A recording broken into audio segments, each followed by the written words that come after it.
This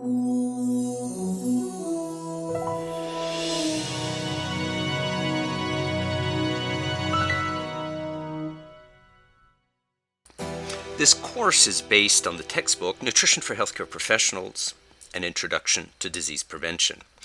The textbook can only be purchased as an ebook from the publisher Kendall Hunt, so go directly to their website. You'll find the link to the website on the D2L announcement page. Purchasing the third edition will give you access to the free streaming Diabetic Nation documentary, as well as practice quizzes and the diet tracker.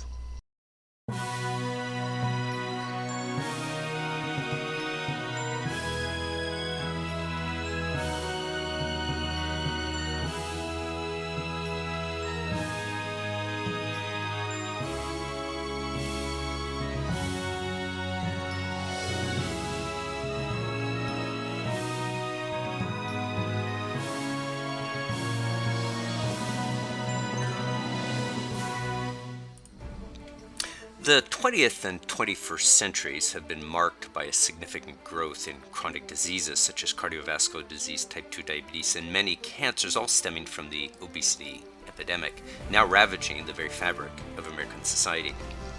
Currently, 73.6% of Americans are either overweight or obese, and as many as 35.4% of children are overweight or obese. The link between disease and lifestyle is so real that epidemiologists estimate that between 65 to 85% of all cancers are associated with obesity, diet, or tobacco.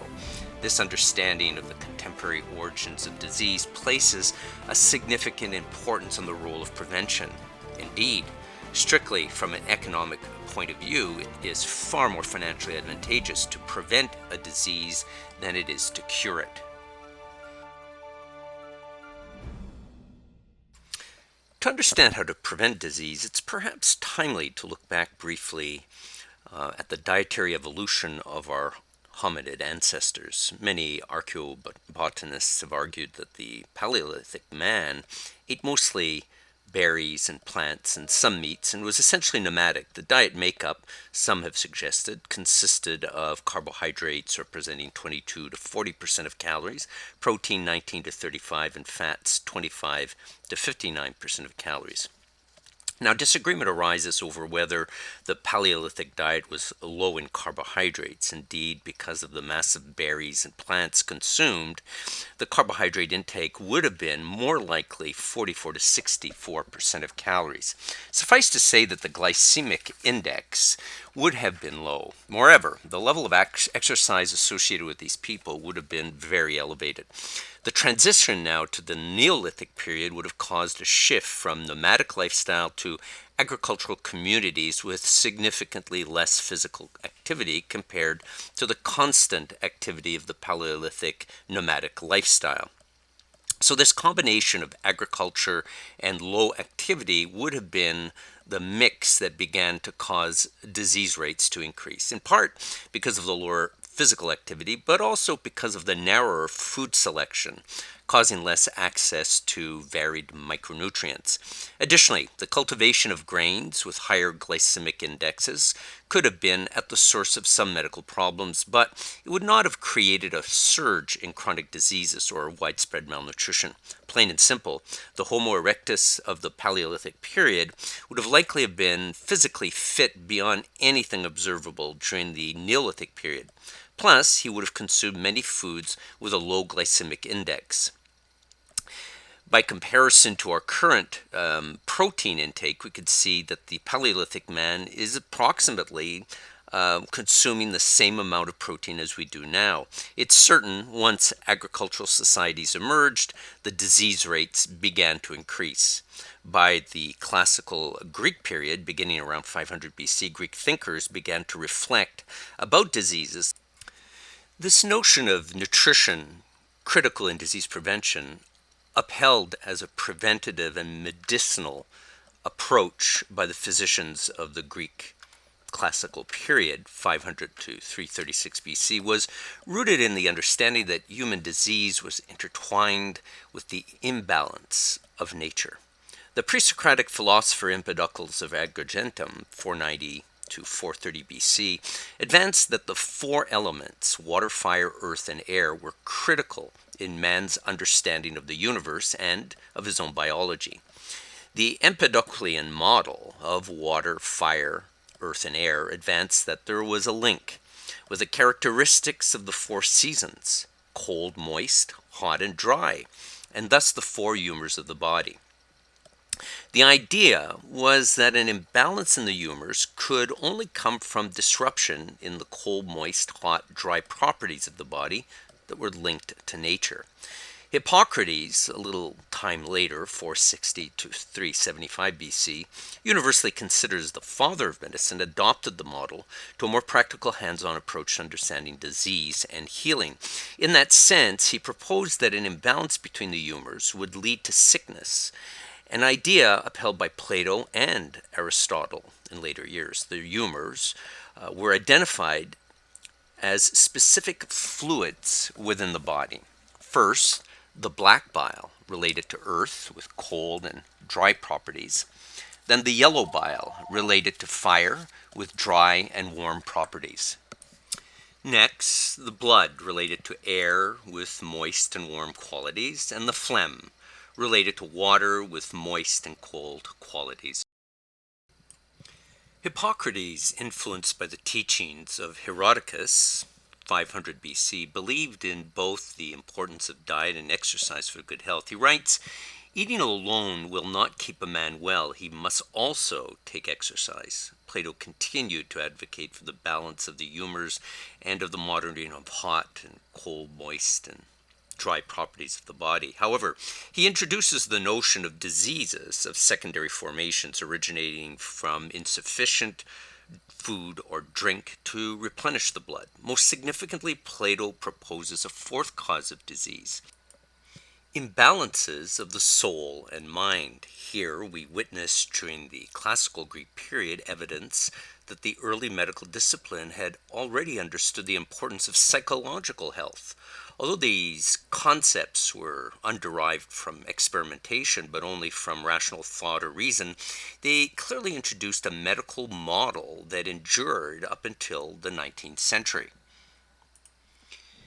Still today, many aspects of this Greek medical model are upheld by the medical field.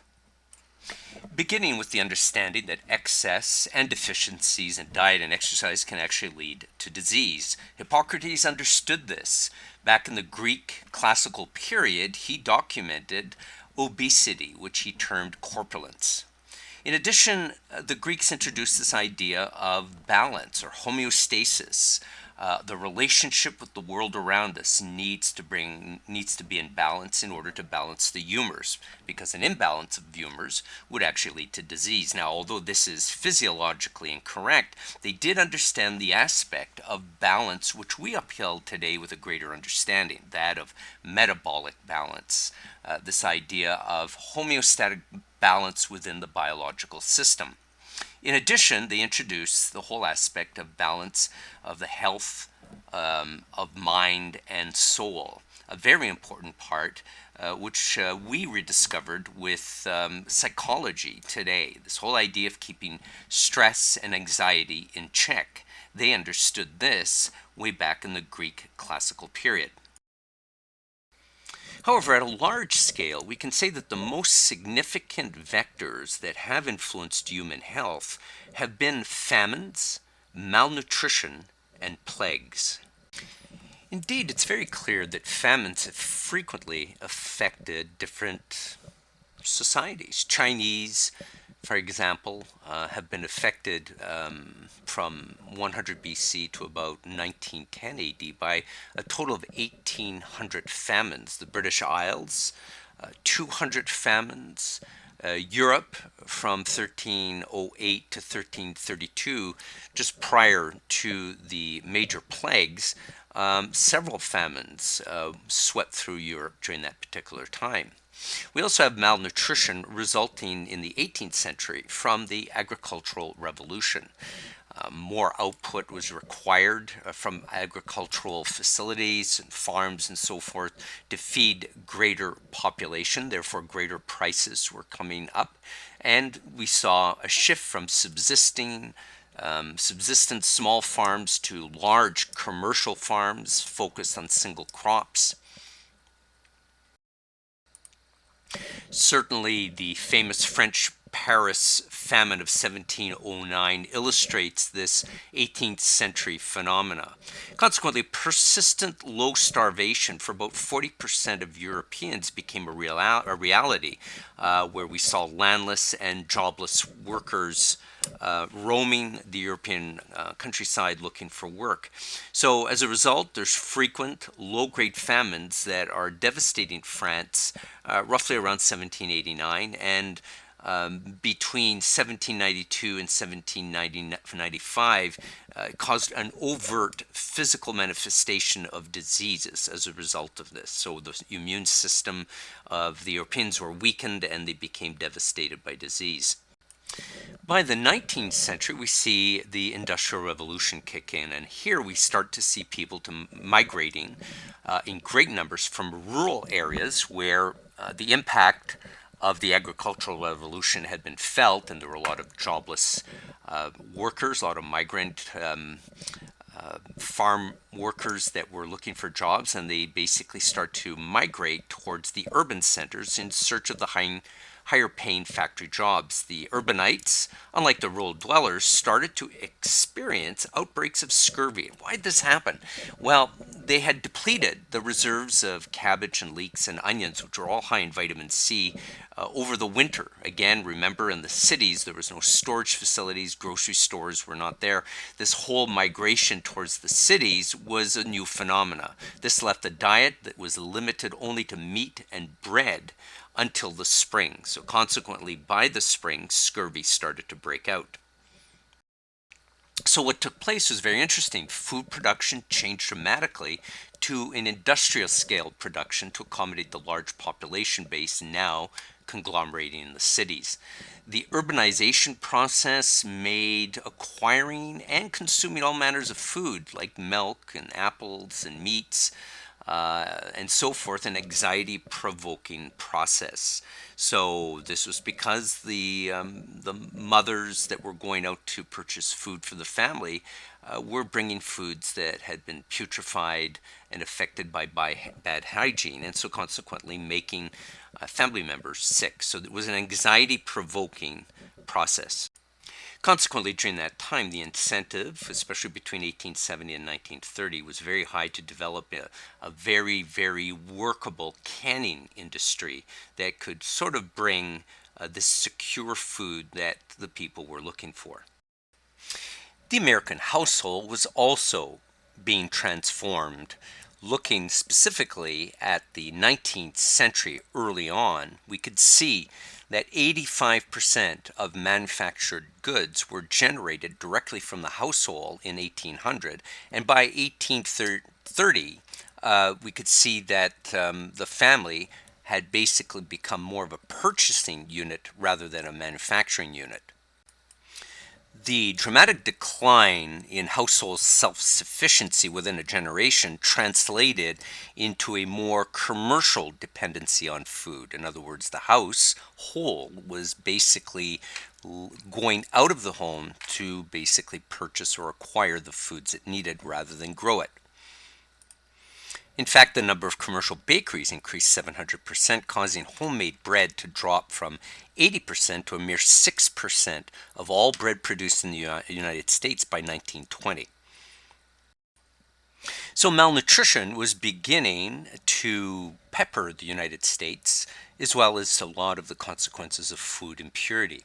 So at the beginning of the 20th century, the USDA food economists devised a new food guide consisting of 12 food groups, and they were recommending a liberal consumption of bread.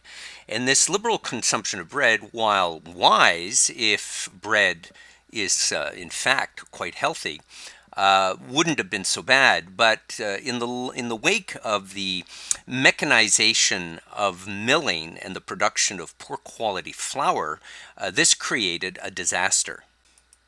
Malnutrition became prominent around the United States because of the love affair of Americans with white bread, and 50% of the calories from American adults was coming from actually white bread. The white flour was so heavily processed, starting in the early parts of the 20th century with mechanized milling, the bleaching process, and so forth, that there were very few, if any, nutrients present in flour. Add to that the fact that the bleaching process, initially introduced with nitrogen trichloride and then banned by the FDA, got adapted with another bleaching agent called chlorine dioxide.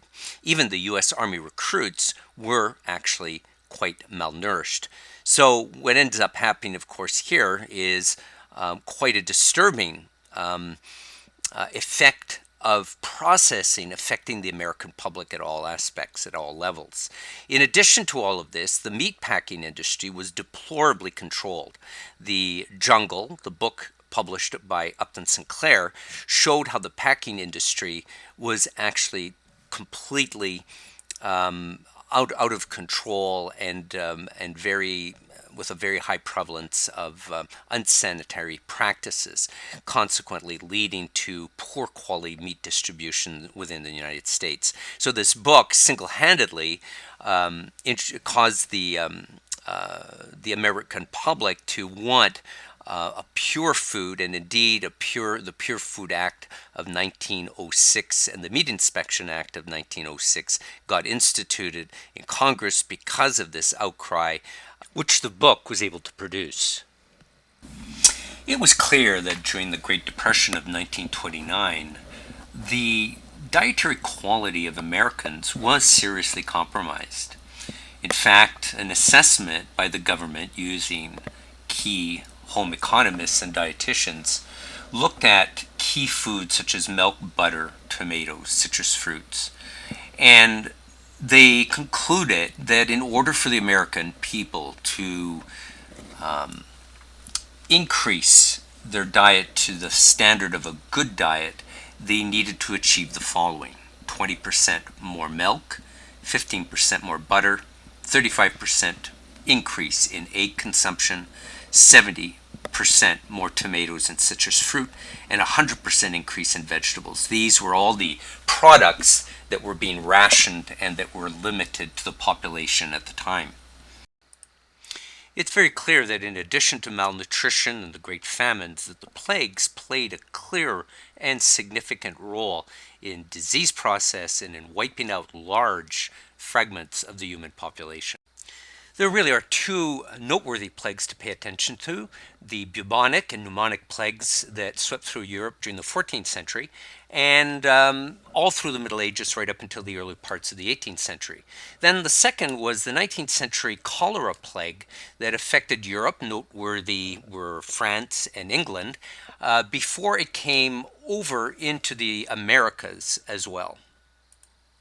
Now, what's interesting about the cholera epidemic is that it wasn't really specifically medical interventions that contained the epidemic, because the antibiotics had not yet been devised, but it was really public health measures taken by Edwin Chadwick in the late 19th, early 20th century. Most notably, the most influential was the actual national system of sewers and waterways that were modernized in London, and the same technology then moved over into the United States. So then historians conclude quite accurately that the cholera epidemic ended both because of a dramatic improvement in public hygiene and because of the lower classes' greater purchasing power that gave them access to better food and better living conditions. In this next section of Chapter 1, I'm going to focus on the rise in chronic diseases. The cumulative impact of these chronic diseases were so significant in the United States that between 1980 and 2017, we saw total health expenditure grow from $256 billion a year to $3.5 trillion. In 2010, slightly more than 50% of all healthcare expenditures originated from hospital care and from physician and clinical services. The CDC now estimates that about 75% of total healthcare costs are tied to chronic disease. The American public is so sick with chronic diseases that the strategy for prevention is not yet implementable. In fact, since the 1980s, we could say that the most significant contributor to the epidemic of chronic diseases in the United States is actually obesity. Many secondary diseases are derived from obesity: hypertension, atherosclerosis, gallbladder disease, sleep apnea, type 2 diabetes, and various cancers, including depression. But the paradox is that physicians will rarely address the obesity issue in their family practice. From a dietary management perspective, let's see what's at play.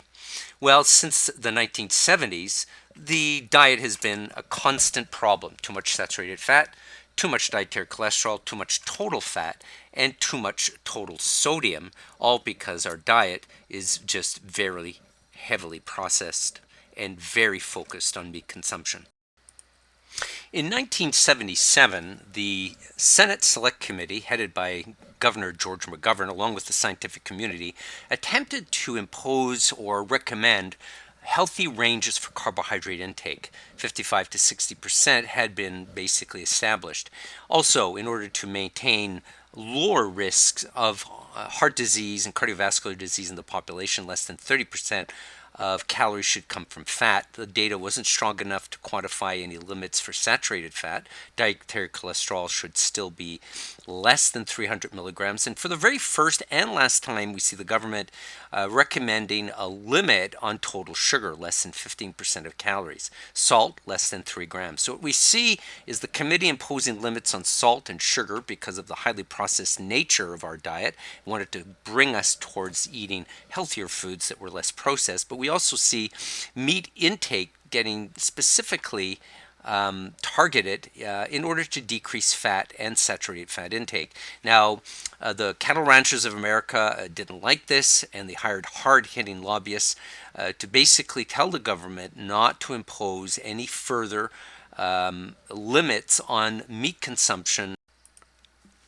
Pressures from the scientific community's recommendation to decrease meat ingestion, because the scientific data sort of suggested that there was a certain carcinogenity to high meat consumption, that was changed to decrease consumption of animal fat and choose meats, poultry, and fish, which will reduce saturated fat intake. Sort of recommendation that still, in the end, didn't harm the meat industry as seriously as it should have.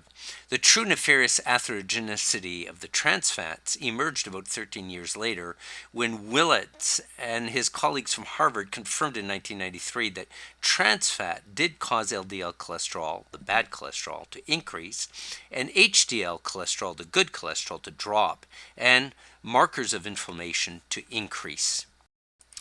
The 1979 food pyramid that emerged from the recommendations from the 1977 Senate Select Committee basically identified for the first time that overeating was a significant problem and pointed the finger at a culprit of different foods that needed to be consumed more sparingly.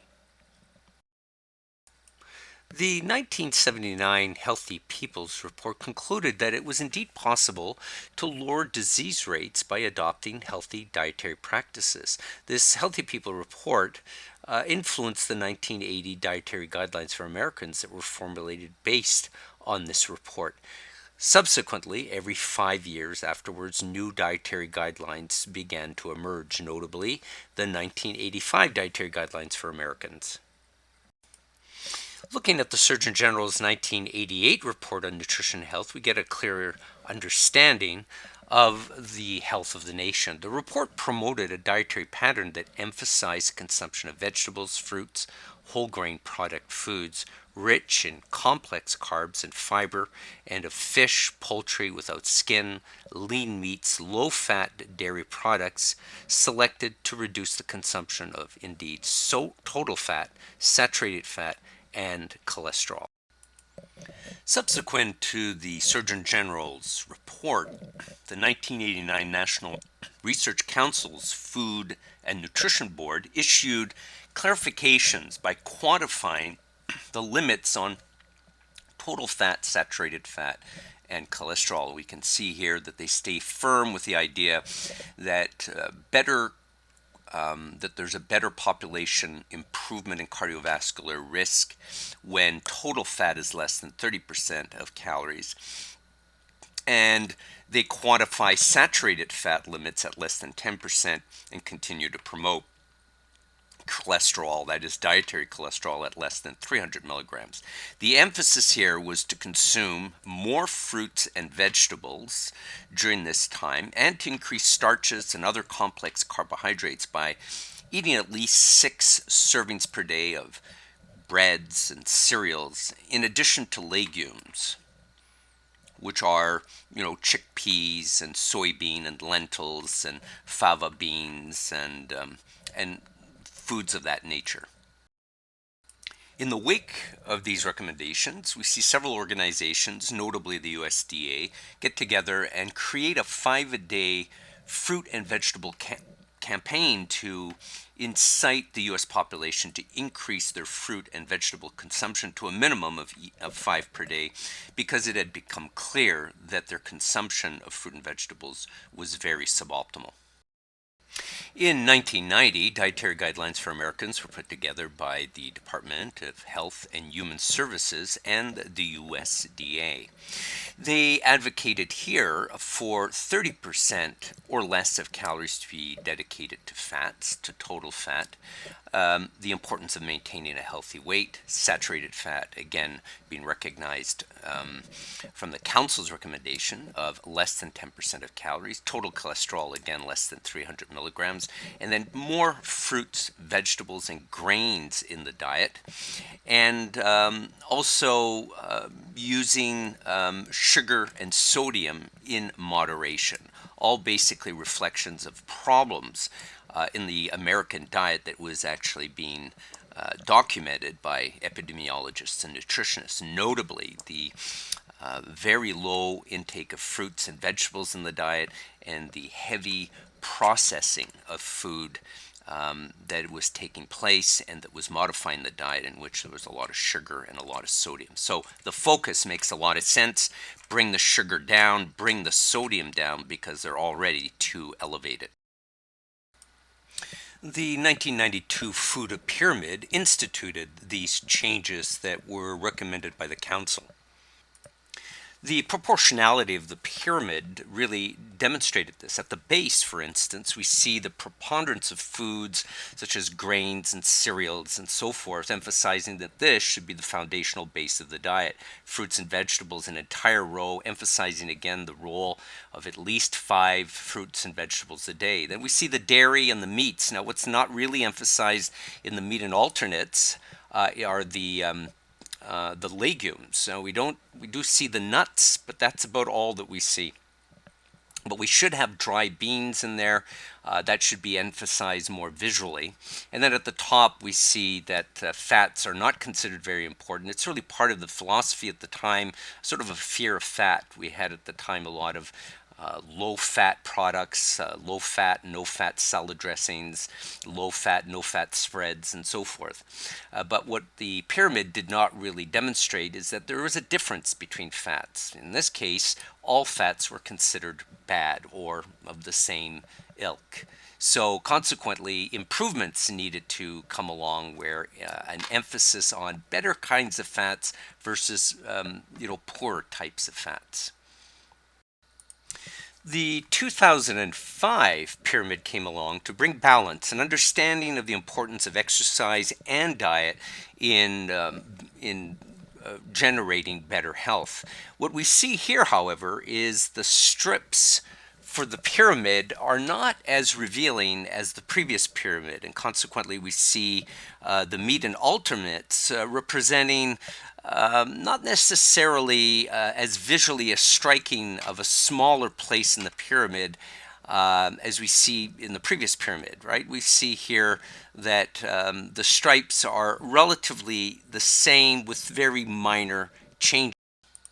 The limitation of this version of the pyramid is that we don't quite visually understand the importance or the preponderance of grains, vegetables, and fruit in the diet relative to the meats. This is a little bit of the influence of the cattle ranchers who had strong lobbyists in government that were really trying to find a way to carve a significant or maintain a significant place for the meats and alternates in the diet. The data sort of negatively painting meats was getting stronger, but still was not strong enough to be able to make a significant mark on the design.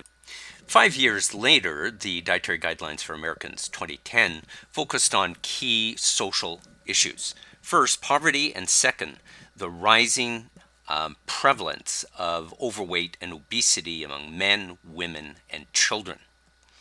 Indeed, 15% of American households at that time had been able to acquire adequate food to meet their needs on a regular basis. Rising concern about the health of Americans was also on the agenda. Poor diet, poor levels of physical activity, most importantly, contributing to the epidemic of overweight and obesity in the adult and pediatric population. By 2015, the dietary guidelines for Americans remained a little bit the same, but the message was a little more subtle. First, maintain caloric balance over time in order to sustain a healthy weight. This, intimated in the message, was achieved through diet and also through exercise. But the second focus was really nutrient-dense foods and beverages. And this was a subtle way to basically recommend staying away from processed foods and also soda pop, although the guidelines didn't outrightly condemn soft drinks. 7 key points were being advanced by the Dietary Guidelines for Americans in 2015. And the first at the top is to keep sodium intake under 2,300 milligrams. Keep the saturated fat to less than 10%, replacing it with monounsaturated and with polyunsaturated oils. The emphasis, though, should be on mono. Consume less than 300 milligrams of cholesterol. Keep the trans fats at bay, limiting foods that contain synthetic sources of trans fats. That's a lot of your baking products, hydrogenated oils, and limiting the intake of solid fats. Reduce the intake of calories from solid fats and added sugar. Limit the consumption of foods that contain refined grains, especially those grains and foods that contain solid fat, sugar, and sodium. That's really most of the processed food industry. And then alcohol for women, 1 drink per day. For men, 2 drinks per day for those who are of legal age. Now, the main message from the Dietary Guidelines for Americans in 2015 was to look at a variety of vegetables, to include dark green vegetables, dark red vegetables, and legumes, to look at a variety of proteins, not just red meat, but also fish and poultry and legumes of different types, soy products, nuts and eggs, lower fat dairy products and fortified soy beverages, fortified cereals, and so forth, and to look at increasing dietary fiber, calcium, potassium, vitamin D. The Dietary Guidelines for Americans 2020-2025 actually is a carryover from the 2015 ones. Concern here is basically the intake of calcium, potassium, fiber, and vitamin D. These are major concerns for the population, in addition to iron, particularly for infants. Added sugar is also recognized as being excessive in the population, needs to be less than 10% of the calories. Saturated fat also needs to be less than 10% of DRI calories. Sodium intake, because of the highly processed nature of the food that we consumed, is also very high, and so the recommendation is to have total daily sodium intake below 2,300 milligrams per day, and if you're under 14 years of age, it should even be less than that, possibly 1,500. And then, of course, alcoholic beverages need to be 2 drinks per day for men and about 1 drink per day or less for women. Pregnant women, of course, should not have any alcohol. The Healthy People 2020 guidelines overlapped Healthy Eating Guidelines 2010 and 2015. The goal of these guidelines was to encourage healthy eating, to avoid the saturated fat, to avoid the trans fats, the cholesterol, added sugar, sodium, and alcohol, and to avoid weight gain and also encourage weight loss. Now, the Healthy People Guidelines 2030 really overlap the healthy eating guidelines of 2020-2025. The focus is definitely on helping people eat healthier foods, more fruits, more vegetables, more whole grains, and focus again on calcium, potassium, vitamin D, and fiber. It identifies the culprit of chronic diseases like obesity, heart disease, type 2 diabetes, and other problems as being tied to the consumption of foods high in saturated fat and added sugar. These tend to be the highly processed foods. The goals also aim to increase physical activity to reduce the risk of food insecurity and hunger in the home. This became especially relevant in light of the COVID-19 lockdowns. In searching for what is a healthy diet, we first have to take a look at what makes up an unhealthy diet. I'm going to start this discussion by beginning on page 6 of the textbook and looking at the 7 errors of the Neolithic diet, notably the higher glycemic index, the deviancy in the fatty acids consumed that we see currently in our agricultural Neolithic society, the altered macronutrient composition that would have taken place from the Paleolithic to the Neolithic, but probably greatly modified after the Industrial Revolution. A decrease in micronutrient density, disruption of the acid-base balance of our food supply, and a disturbance in the sodium-potassium ratio, and finally the lower fiber intake.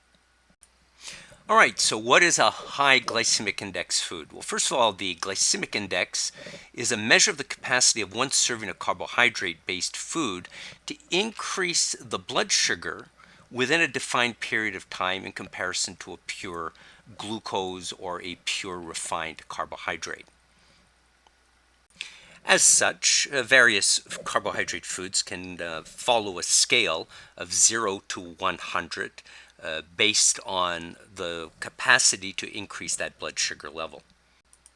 As such, a high glycemic index food would have a value between 70 and 100, whereas a more moderate glycemic index would be 55 to 69, and a low glycemic index would be less than 55. In the second column of Table 1.1, you'll find the glycemic index of a variety of foods. Now, the textbook describes 2 methods of measuring the glycemic load, which is different than the glycemic index. There's the glycemic load technique 1, and there's the glycemic load technique 2. So we're going to look at the glycemic load technique 1 first. So this first technique consists first of taking the glycemic index and multiplying it by the grams of carbohydrate listed in one serving and then dividing it by 100 grams. So for instance, a food that has a glycemic index of 74 would multiply then the number of grams on a food label for a specific food. Say, for example, the label indicates 20 grams of carbohydrate in a 130-gram serving.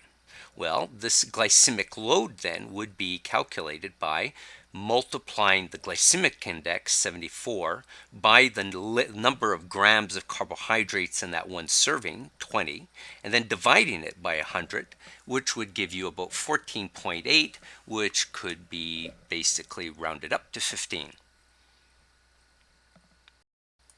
The glycemic load 2 technique resembles this one, except that many argue that it's probably more realistic of the true glycemic load. So, how does the technique work? Glycemic index times the grams of carbohydrate per serving divided by the weight of one serving rather than just simply an across-the-board 100 grams. So in this case, a food that has a glycemic index of 74 would multiply the grams of carbohydrate in one serving, that's times 20. But here, rather than divide by, like I said, a flat 100 grams right across all foods, it divides the number of grams in one serving. So here, divided by 30. So in this case, we get a 49 glycemic load. Well, what does this mean? Well, if we take a product like brown rice, we could see that the glycemic load technique 1 and technique 2 resemble each other, 18 and 21. The difference really appears when we start looking at products like cornflakes, just a few rows up higher. The glycemic index 1 gives us 21, indicating that it's not that much of a glycemic load. Perhaps it's good to eat. But when we do the glycemic load calculation 2, we see that it's actually at a 70. And this is because, again, we've divided glycemic index times number of grams of carbohydrate divided by actually the weight of one serving as indicated on the label. So we get a better reflection of the carbohydrate load, or the glycemic load, if you will, of the product, and we can see that the more processed it is, the higher that load would tend to be.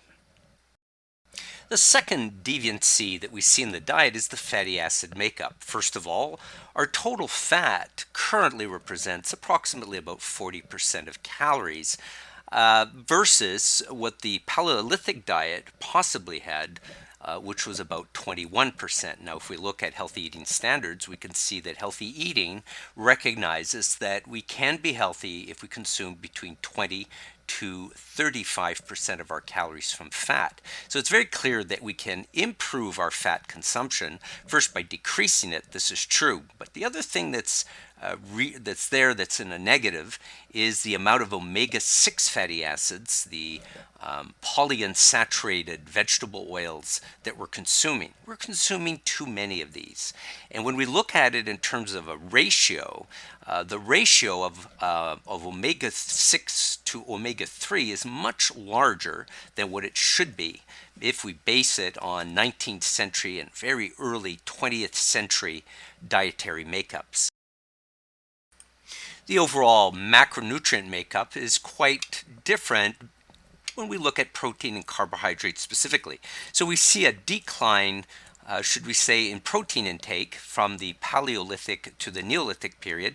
On average, 25% down to about 15%. The intake range varies quite a bit. 19 all the way to 35% of calories are coming from protein during the Paleolithic period, versus what we currently consume, 10 to 20%. The carbohydrate intake would have gone up as the population transitioned from a Paleolithic diet to a Neolithic diet. So roughly 22 to 40% of calories would have been coming from carbohydrates during the Paleolithic period, and as we transitioned over to a Neolithic, we're looking at 45 to 65%, which we consume today.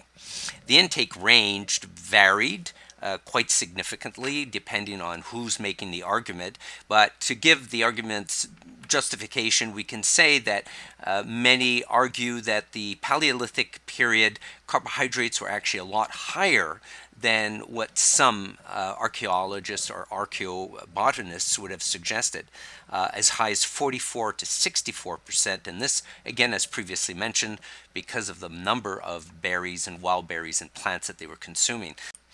As you can see on this slide, the fat intake varied quite significantly, 25 to 59% of calories on the paleo diet, and this would have depended on the amount of meat consumed, which varied depending on the success of the kill or the success of the hunt.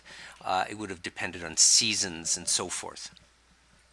So the micronutrient density of our diet would have been greatly compromised because of the total amount of sugar that we're actually taking in, currently representing about 36.2% of calories, and this in the aftermath, of course, of the Industrial Revolution and also the infiltration of sugar into the diet during the 18th and 17th century. So from 1992 to 1994, about 50% of Americans were not able to meet their RDAs for a great variety of nutrients. And what the NIH's own data basically shows is that when the number of calories coming from sugar exceeds 20%, there is a significant decline in the quality of nutrition as measured by key nutrients.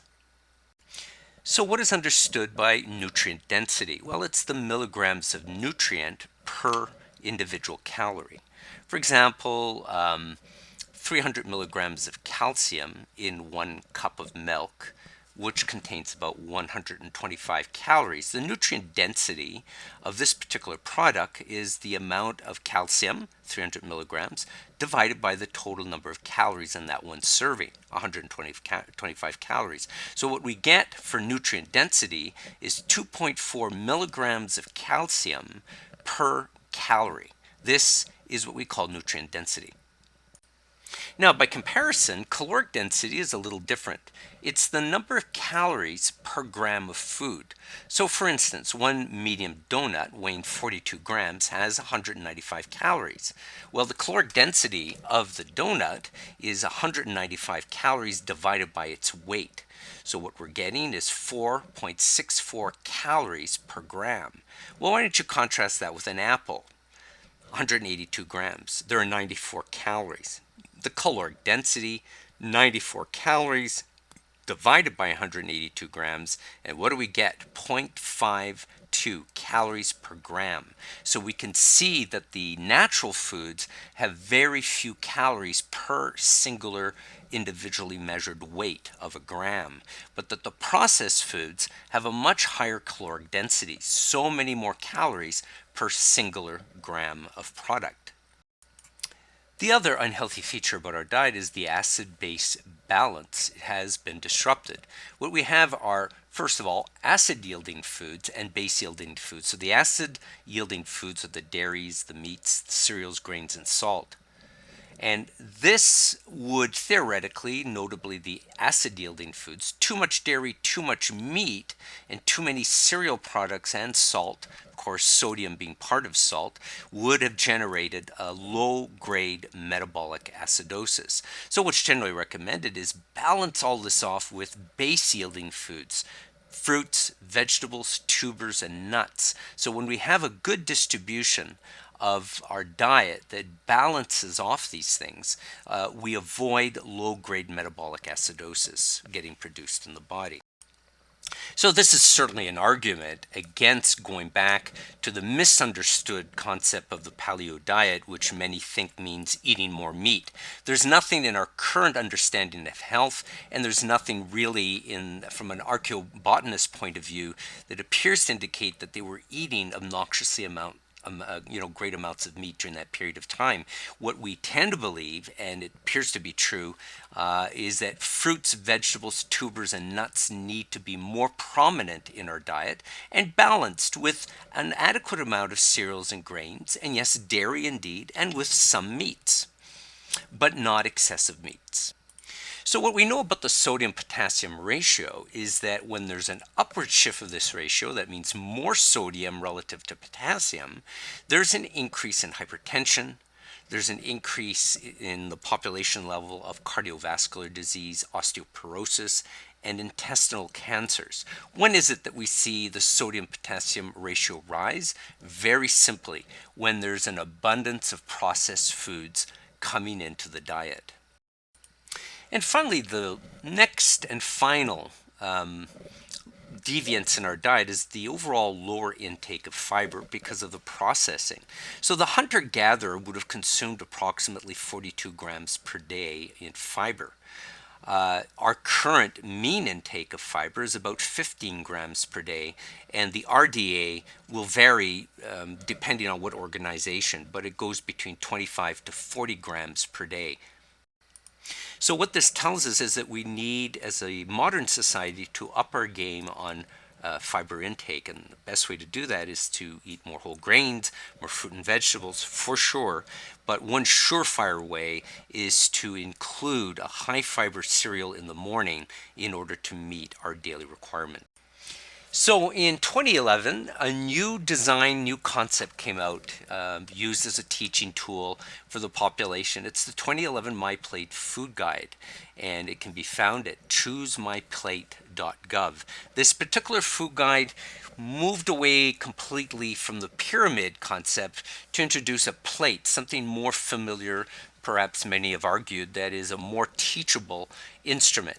Looking at the plate, the main message that we get is 3/4 of our plate need to be fruit, vegetables, and grains, with 1/4 of the plate representing protein. The other notable visual that comes out is we no longer call that purple segment meat and alternates, but rather protein.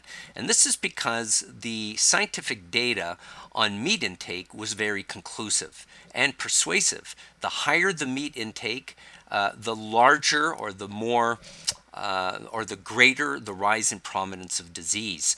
And so the idea was that meat needed to still be included in the diet, but we don't really push meat, we push the proteins. And it's the proteins that can be grain, it could be egg, it can be meats of various types, the red meats, the white meats, the legumes, and so forth. As long as they're protein, they will influence or impact our diet positively.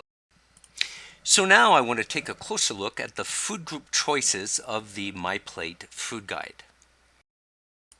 So now if you go to page 30 in your textbook, it shows you basically how to access the choosemyplate.gov food guide. And I want you to become familiar with what 1 serving or 1 ounce equivalent is for the various food groups. I'm going to give you some examples here on this basic movie clip, but I need you to go back to the website and actually practice understanding what 1 serving or 1 ounce equivalent is for the various foods. And this is, of course, very important for any healthcare professional that's dealing with food to understand how to assess a patient's dietary intake at the first level, which is taking into account what they're consuming and being able to organize it and say you are meeting your requirements for fruit, for vegetables, for grains, for protein, for dairy, right? That's the first level of assessment. And this is what this particular segment is for, is to increase your confidence and also your skill level in assessing an individual's diet.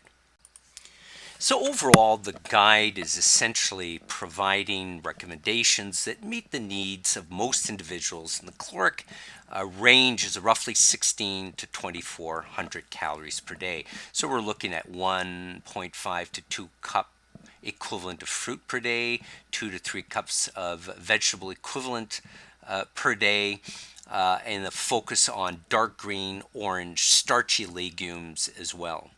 Consume at least 50% of all grains as whole grains. So choose foods of high nutrient density. Go back and review what nutrient density is and control those foods that have high caloric density. Again, go back and restudy and review what these two concepts are and how they're actually calculated. Okay, the first group that we're looking at are breads and cereals, and we're going to be looking at the equivalent of 1 ounce equivalent of breads and cereals. You can do the same by going on to the choosemyplate.gov website, follow the instructions that are written out in your textbook and how to get to these particular sites or specific locations on the website. But this is what we have. 1 ounce equivalent of bread and cereal is a 1/2 cup of cooked rice. It's a 1/2 cup of macaroni, spaghetti, or pasta. It's a slice of bread, 1 mini bagel or a 1/2 of a medium-sized bagel, a cup of cold cereal like cornflakes, or 1 1/4 cup if you're using puffed, 1/2 cup of cooked cereal if you're using oatmeal or cream of wheat, 1 medium or 2 small pancakes, and 3 cups of popcorn. There are other examples on the website, and I invite you to go and check them out. So if the patient you're assessing says, I had a cup of rice for lunch, you can basically say, oh, you've had 2 ounce equivalent of bread and cereal with that particular cup of rice.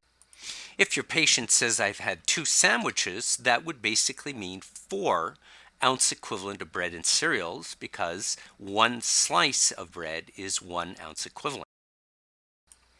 Now let's look at the vegetable group. Well, one cup equivalent is 1 cup of vegetables, frozen, canned, or fresh. A half a cup of tomato sauce because it's a little more concentrated. 2 cups of leafy raw vegetables like spinach or lettuce. That's because it's less dense. 1 cup of vegetable juice like a V8. 1 cup of cooked legumes like pinto beans, black beans, and kidney beans. And here you've got to be careful because the beans, legumes specifically, can count as a vegetable, but they also count as a protein. And I want you to take very clear note of what one equivalent is for legumes when they're counted as a protein. 1 large corn on the cob, 1 cup of corn, 1 medium boiled or baked potato, and 1 cup of mashed potato. So you can see it's pretty straightforward. The principles are very similar. It's 1 cup basically, as a general rule, is equivalent.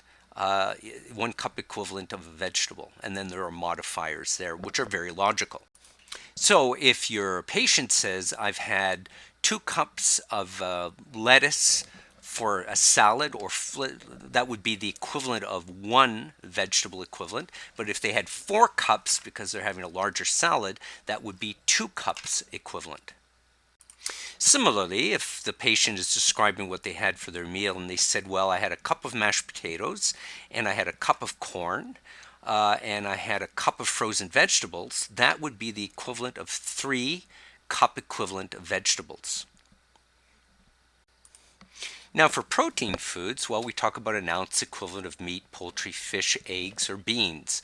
So let's take a look. Here's what I wanted you to pay attention to. So 1 cup, if you remember, of legumes counts as 1 cup equivalent for vegetables, but a 1/4 cup of cooked legumes is really 1 ounce equivalent of protein. Here again, so that's a 1/4 cup of legumes. So if a patient says, I've had a cup of fava beans for supper, that really is 4 ounce equivalent. 1 ounce for tofu, half an ounce of nuts or seeds, 1 egg, and of course the easy one is 1 ounce of cooked meat, poultry, or fish is 1 ounce equivalent, and a tablespoon of peanut butter is 1 ounce equivalent. So if a patient said, for breakfast I put 2 tablespoons roughly of peanut butter on my bread, I had 1 egg, you can say that that was the equivalent of 3 ounce equivalent of protein. Okay, now let's take a look at the fruit group. Here we're talking about a 1 cup fruit equivalent, and what is that? Well, it's a cup of juice. It's a cup of frozen or fresh fruit. Pretty simple. 1 cup, 1 cup equivalent.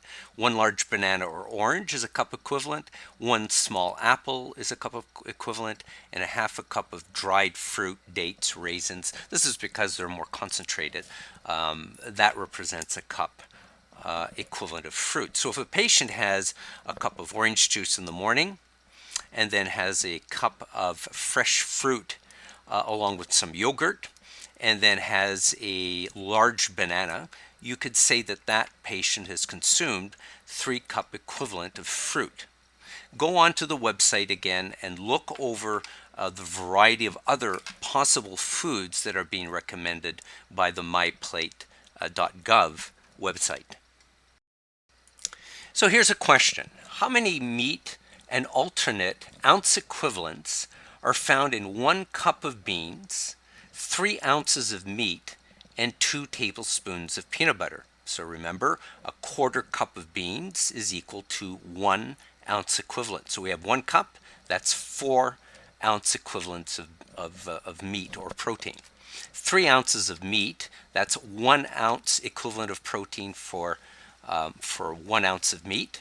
So 3 ounces would mean 3. So 3 added to the 4, that's 7. And then we have 2 tablespoons of peanut butter, remembering that 1 tablespoon is 1 ounce equivalent. So the answer is we have is D, 9 ounce equivalent of protein.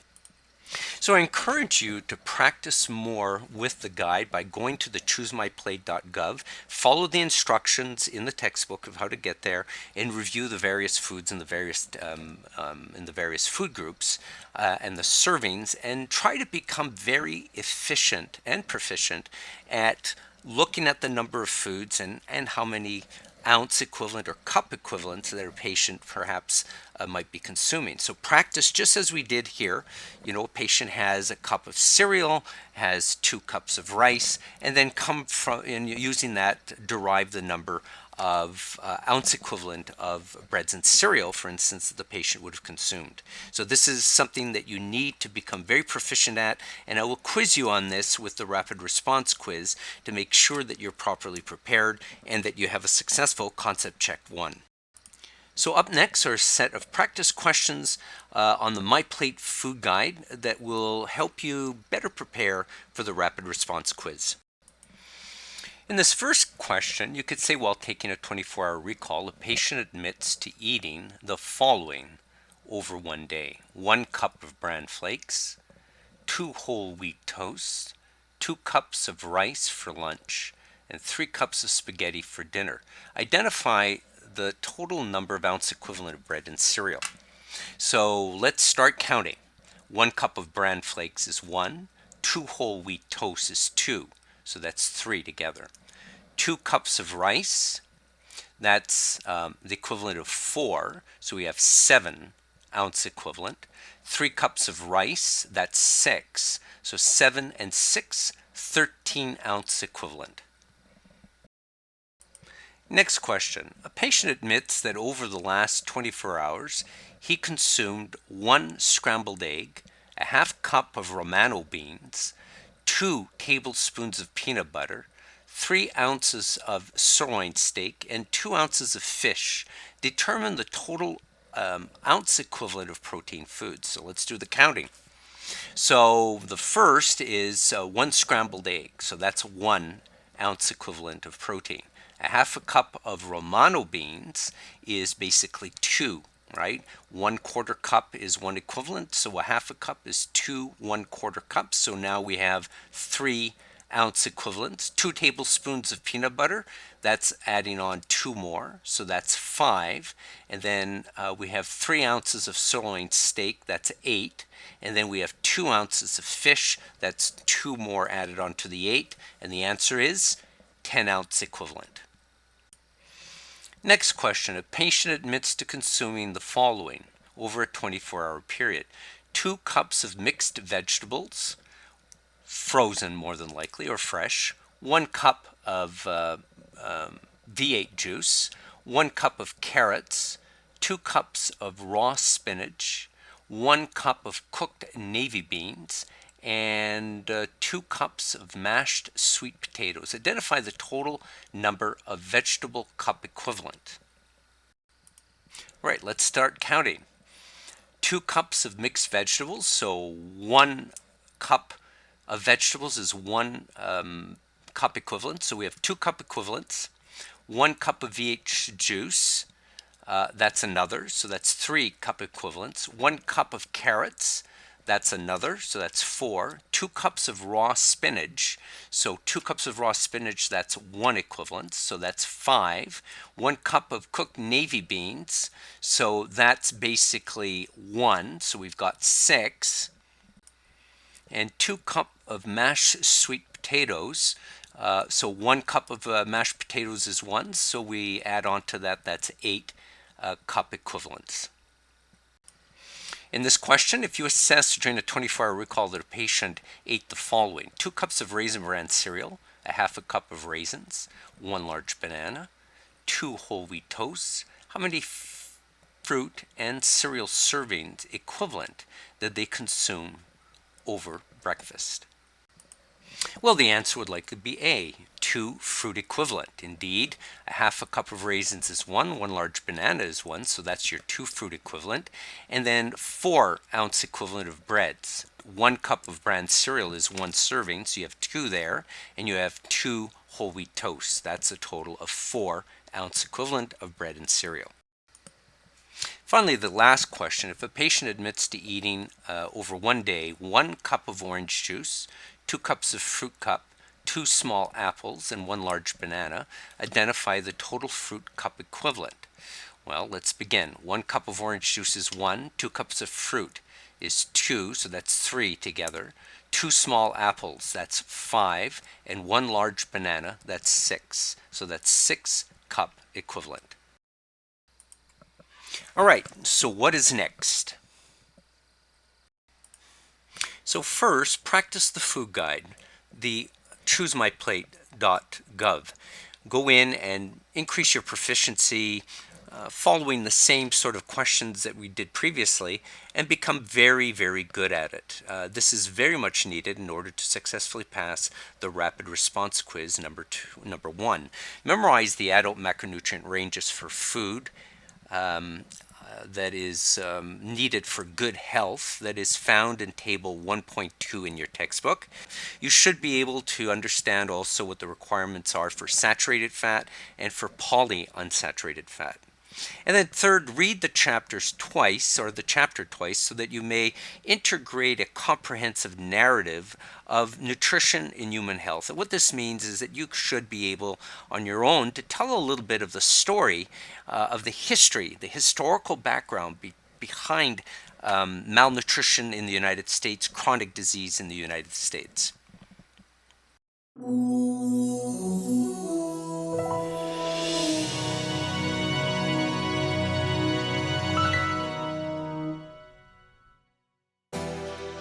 Now I want to start Chapter 2 on key concepts and calculations. It's important that students persist right to the end of this chapter in order to gain a mastery in the key calculations they'll be showing you, but also in the nutrition concepts. This slide will provide you with the key goals that you want to achieve in this chapter. First, know the metric system COL. Practice it back and forth. Second, memorize the Mifflin equation. It's too simple not to memorize. Memorize male and female equations and practice completing the Mifflin equation in about 40 seconds flat. If you're able to do that, you'll do really well in all the rest of the quizzes in this course. Create a cheat sheet for the Gary equation and then practice it. Not writing out the equation extensively, but visualizing it from your cheat sheet, and practice putting in the values as indicated by your cheat sheet, and practice getting that job done in about 75 seconds. If you're able to do these two, Mifflin and Gary equation, and practice it to that extent, you will do really well. B+, A-, and A in this class. Next, memorize the healthy ranges for protein, for carbohydrate, and for fat, and know and memorize, of course, the cutoffs for total sugar, for added sugar, for polyunsaturated fat, monounsaturated fat, saturated fat, and for sodium. So these are all in the chapters as well as in this particular lecture, so I ask you to concentrate on those. These are critical cutoffs that you should retain for the entirety of the semester. Here's a slide that will help you sort of remember what are the key metric conversions that you need to know. Well, for this class, really 1 gram, 1,000 milligrams, 1 pound, 454 grams, 1 pound would also be 0.454 kilograms, 1 kilogram, 2.2 pounds, and 1 kilogram, 1,000 grams, and finally 1 inch equals 2.54 centimeters. These will, in particular, the height, 1 inch, 2.54 centimeters, the 1 pound equals 454 grams or 0.454 kilograms, are the ones that we're going to use most extensively when we actually assess metabolic energy requirements of individuals, because we use equations that call on the metric system. So we're going to have to convert pounds in weight into kilograms, height in inches into centimeters, as well as into meters.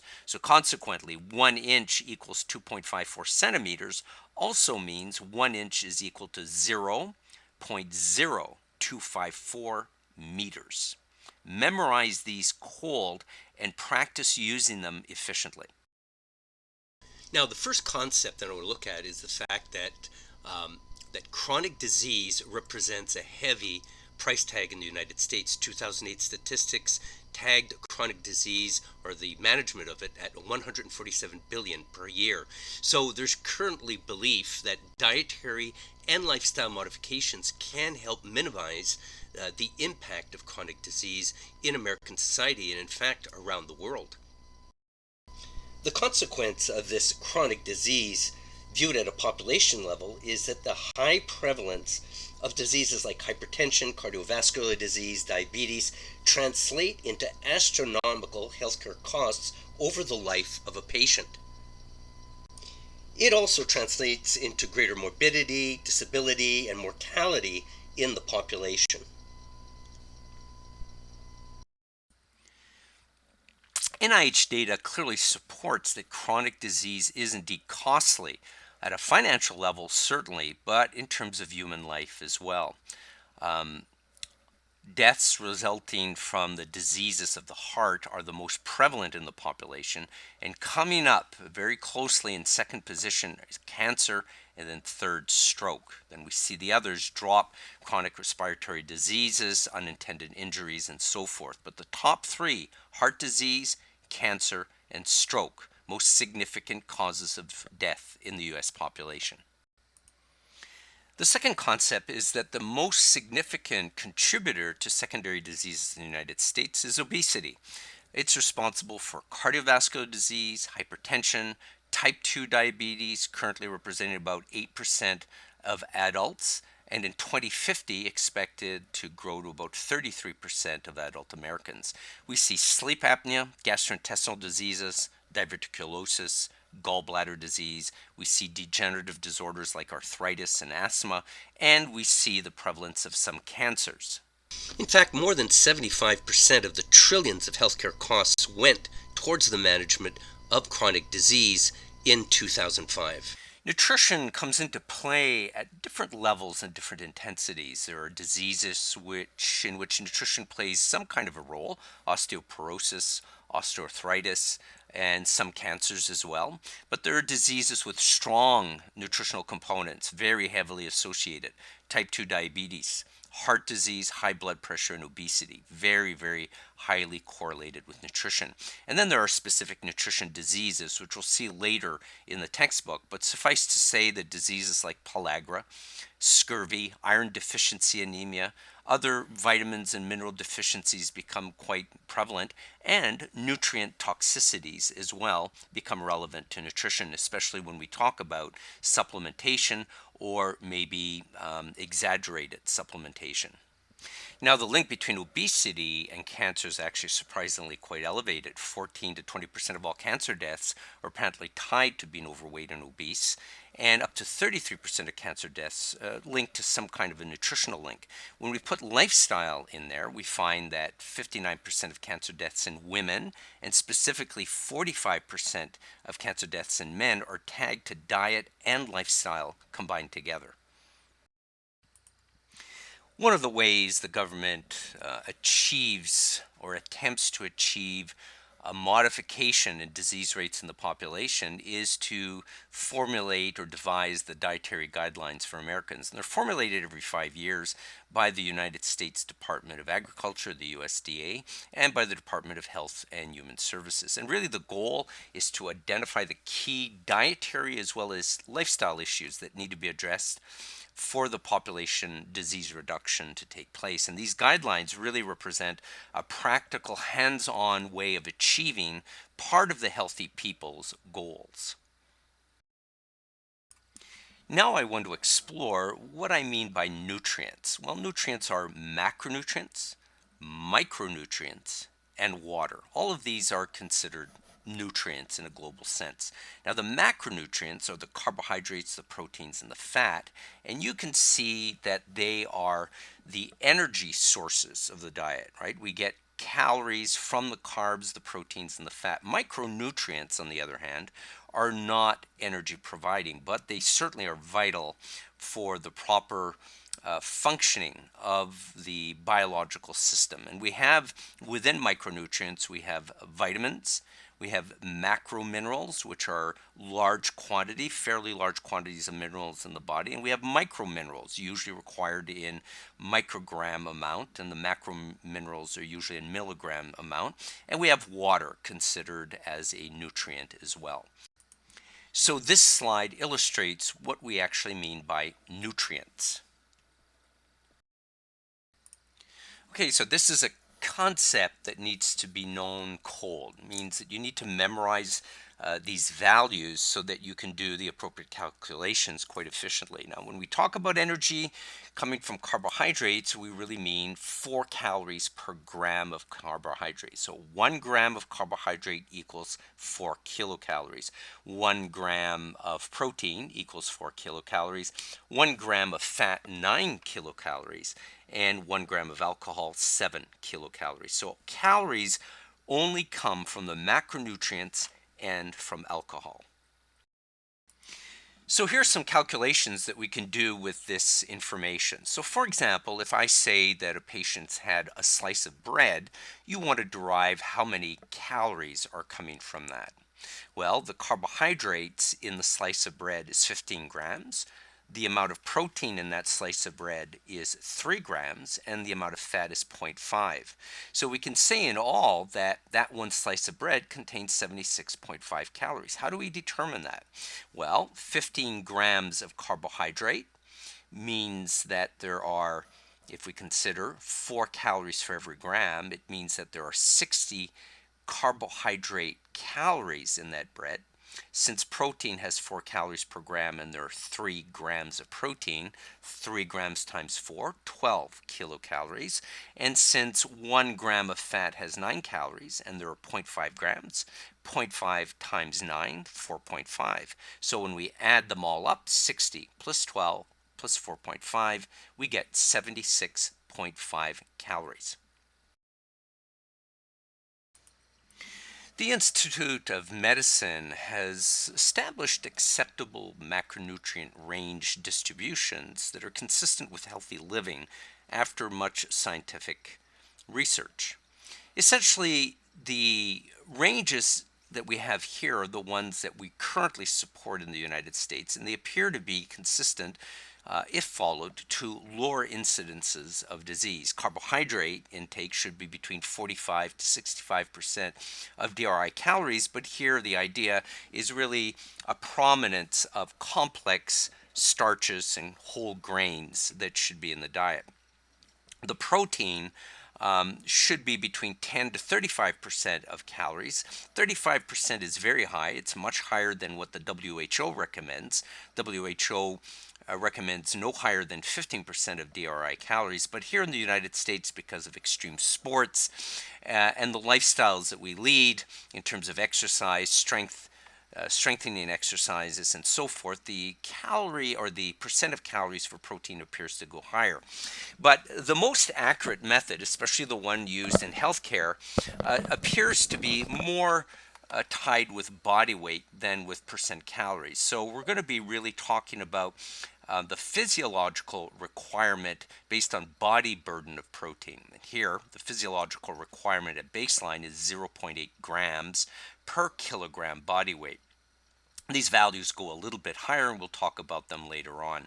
Fat levels should be between 20 to 35% of DRI calories, and again, the higher levels of 35%, much higher than the 1977 guidelines of 30%, is consistent with the higher level of exercise and energy expenditure that we see in extreme sports and marathon running.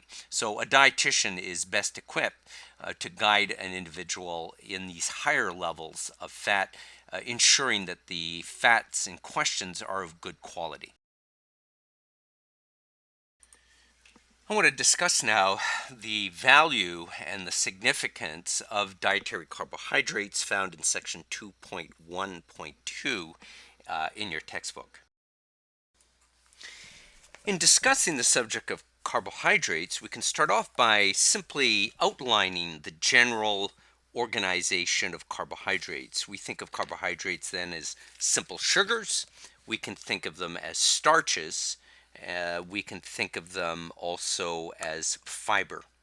And so we're going to look first at what we understand to be starches. Starches are really polysaccharides, or in other words, complex carbohydrates. Starches are important because when we look at the carbohydrate intake in North America, it's estimated that 60% of those carbohydrates are starches, whereas really 30% come from sucrose, and about 10%.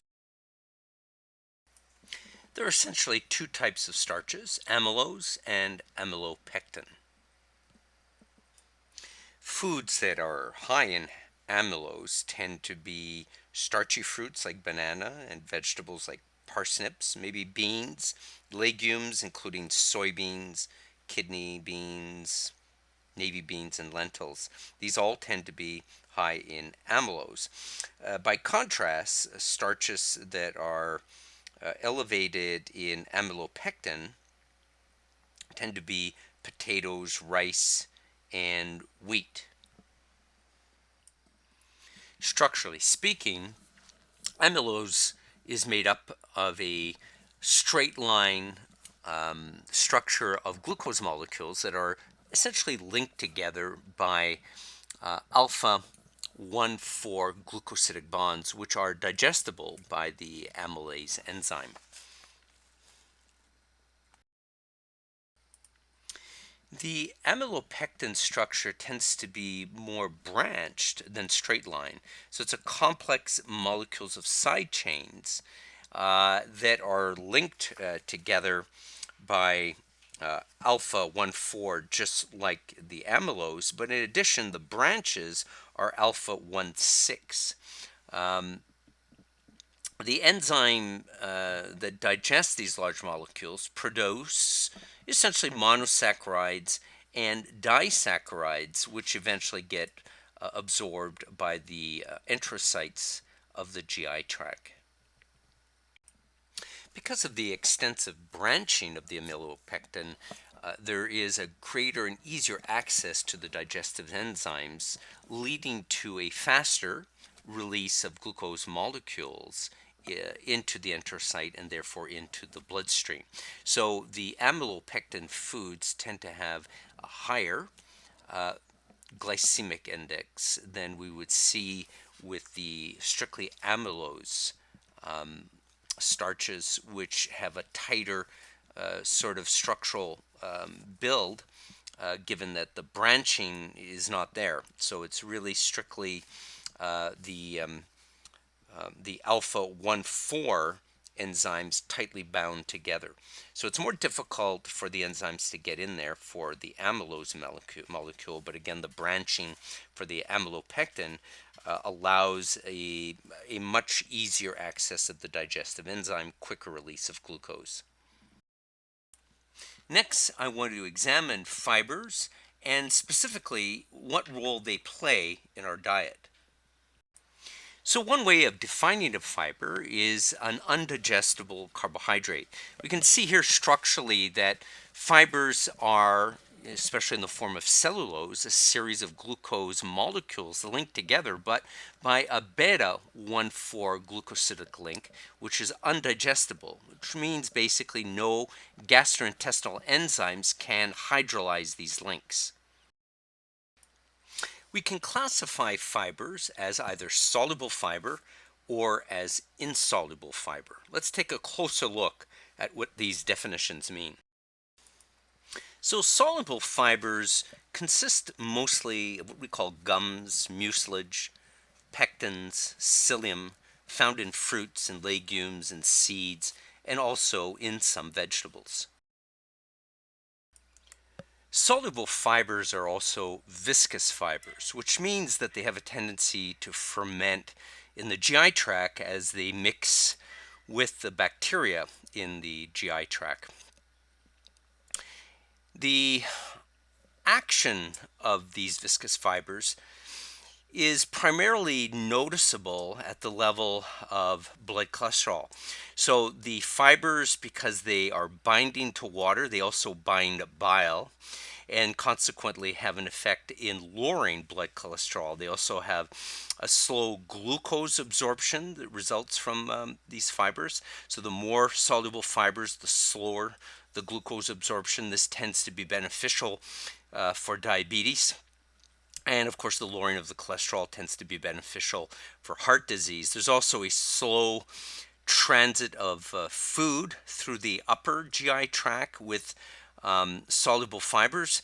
It holds on to the moisture in the stool because it's water soluble, and consequently has an effect of softening the stool. And we'll see later on how that influences um, the GI tract in a very positive way by decreasing the risk of diverticulosis. So soft stool in the GI tract really decreases what we call intraluminal pressure within the GI tract. So the takeaway message from viscous or soluble fibers is that they're soluble and also more fermentable in the GI tract. And this means that they'll produce gases, short chain fatty acids, for example, that give energy to the GI tract. There's some benefit in terms of influencing the makeup of the microbiota of the GI tract. And also, these viscous fibers have a tendency to soften the stool. By contrast, insoluble fibers do not absorb water. They do not form colloidal masses like the soluble fibers. And we find these insoluble fibers in cellulose and lignin, in psyllium, and many of the hemicellulose found in whole grains, legumes, fruits, and vegetables as well. The insoluble fibers, or what we call the non-viscous fibers, tend to be non-fermentable, and they tend to be associated with that whole grain diet that we talk about is very important for good health. So notably, we see a lot of non-viscous fibers in brown rice, in wheat bran and in whole grains. So when you get a high fiber cereal like a raisin bran cereal, it's essentially high in bran, or in other words, a non-viscous fiber. Now, this fiber tends to increase the fecal weight and the speed, consequently, of fecal passage through the colon. It does this in two ways: by increasing the um, weight. It also becomes susceptible to the gravitational pull, so it's going to move through the GI tract faster. And this insoluble fiber actually has a drawing effect of water, which causes a flushing of water through the GI tract. A flushing of water, by the way, that isn't absorbed by this fiber because it's a non-soluble fiber. So it also provides a certain feeling of fullness as well. So consequently, it alleviates constipation because it reduces the time it takes for the fecal material to go through the colon. It lowers the risk of diverticulosis, of hemorrhoids, appendicitis, and it also, because of the feeling of fullness, may help in weight management.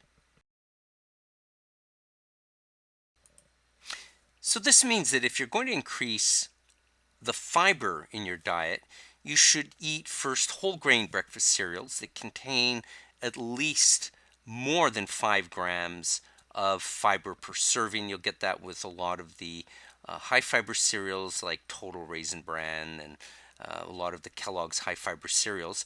Eating raw and cooked vegetables is also an excellent way. Fruits and vegetables with their skin, pears, potatoes, apples.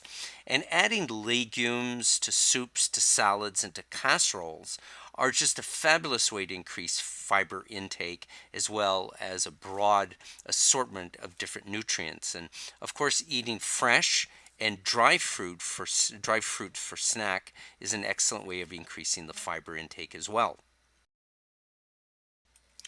Dietary fiber recommendations vary depending on the different organizations, but in general, we could say that the guidelines vary between 20 to 40 grams of dietary fiber per day.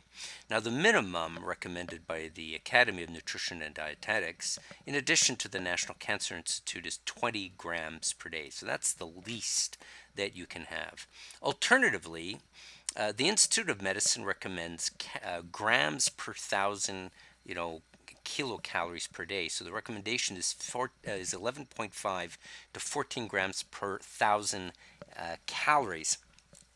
So this is kind of a really important recommendation because it means that the gram intake of fiber will increase as the caloric intake increases. So a 2,000 calorie diet will essentially require that you bring in 28 grams of fiber per day, for instance. The range, according to the Academy of Nutrition and Dietetics, that is acceptable is 20 to 35 grams. This is what they generally recommend. For families that have cancer, for instance, the recommendation is 35 to 40. The Mayo Foundation for Medical Education and Research recommends for women 21 to 25 grams, for men 30 to 38. And in an exceptional way, people with hypercholesterolemia or high levels of blood cholesterol, the recommendation is to increase fiber to 50 grams per day with a preponderance of soluble fiber. If you want to read up more about fiber, you can also go to the Mayo Clinic webpage, and here it is right here, and you can write it right into your Internet Explorer or your Google Chrome and explore the different articles and the different recommendations that they have for fiber. After looking over the Mayo Clinic review, which among the foods below contains about 16 grams of fiber in one serving? That's really high. Is it the 1 cup of raspberries? Is it the 1 cup of whole wheat spaghetti? The 1 cup of split peas? Sunflower seeds? Is it the raisins? The answer is actually the split peas that are cooked 1 cup, a very significant amount of fiber. And this is the message for those that want to increase their fiber intake, is to include legumes into the diet. Now I want to pay attention to sugar consumption and the role that moderate to large intakes play in the development of chronic disease. So how do we control for excessive sugar intake? Well, first we have to identify that sugar comes from, first of all, the total sugar in our diet, which is from natural sugar and from added sugar. And the NIH tells us that whenever population groups consume more than 20% of their calories from sugar, from total sugar, the quality of the nutrition goes down. So although there is no government regulation specifically restricting total sugar, we can certainly go by the guideline of aiming for less than 20% of calories. So this means a person consuming 2,500 calories a day, if you multiply that 2,500 calories by 0.20, which is 20%, then divide that amount by 4, you get 125 grams. So this would be the maximal amount of total sugar. So this would be the sugar coming from fruits and juices and milk, and it would also include the sugar that's coming from your breakfast cereals and the processed foods. So all of these combined together would be limited to 125 grams per day on a 2,500 calorie diet, but the guideline is less than 20%. The other way to do it is also to restrict the added sugar, and this the government recommends, to less than 10% of the calories. And the added sugar is really the sugar that's been added by the manufacturer. So you're looking at a lot of processed foods. Now I want to review the principles and the concepts of dietary protein. So let's begin with defining what a protein is. A protein is really an accumulation of amino acids linked together to form a protein. And where do we find proteins but in muscles and in organs? And the main sources of the protein in our diet are the meats, the fish, the poultry, the dairy products, and then we also have the beans and nuts, or the beans are also called legumes, and they include things like soybean, fava bean, romano bean, soybeans, a variety of lentils, and so forth, and the nuts. And these provide us with our basic proteins in our diet. Section 2.1.3 gives you more of the structural frame of a protein and of an amino acid, and it provides you with additional information regarding the indispensable amino acids or the necessary required amino acids, as well as the conditionally indispensable and so forth. So I encourage you to read through the chapter and to get more complete information regarding the proteins. Here's a summary of the basic requirements that you need to know about protein. First, in terms of percent of calories, the macronutrient recommended guidelines is 10 to 35% of the DRI calories, or the requirement calories. Now, in terms of specific guidelines, they are based on body weight, and we will be relying on this, especially when we get into the medical aspect of the protein needs. But we know that physiologically, the protein requirements for the body is 0.8 grams per kilogram body weight. So this basically means that if an individual weighs, let's say, 80 kilograms, that his amount or her amount of protein based on the body weight would be 64 grams, or 0.8 times 80 kilograms. Now, this is a basic physiological requirement. It usually is associated with roughly 10% of the DRI calories.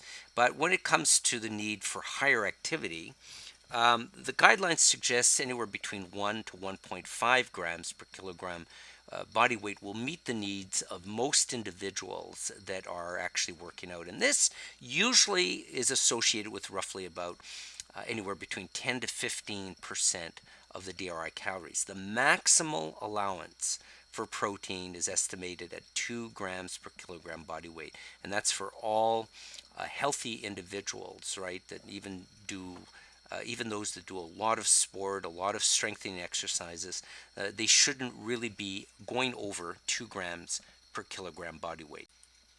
So when we calculate the protein needs, or how much protein we have in our diet, we can assume that there are 4 calories of energy for every gram of protein. And the other thing to consider is that protein is our primary source of nitrogen.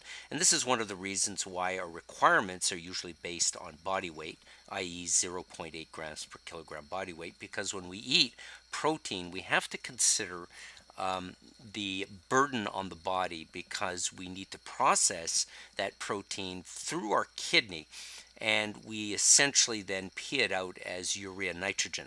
So protein is very different than carbohydrate or fat in that way. Essential amino acids are referred to in the textbook as indispensable amino acids. They're found on table 2.1. And indispensable amino acids means that the body absolutely requires them through the diet in order to be able to synthesize protein properly. There are, in fact, 9 essential amino acids, or indispensable amino acids, that are needed in order to synthesize protein.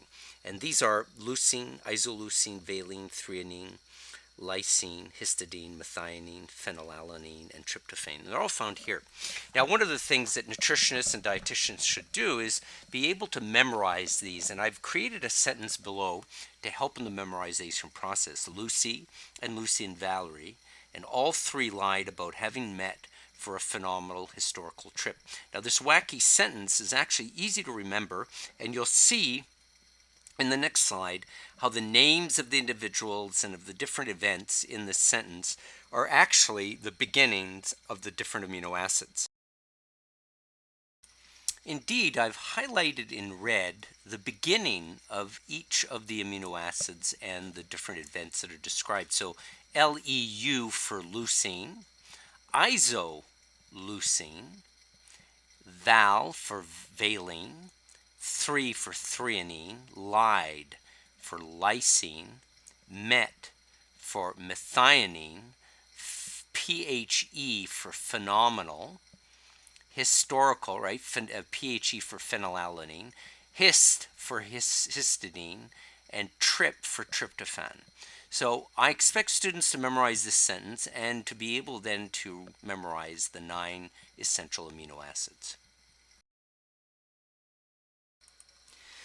Now I'd like to talk about dietary fats, both in terms of the recommended quantity of fat based on macronutrient ranges that have been deemed reasonable and healthy for the American population, and also in terms of the quality of the fat that needs to be consumed.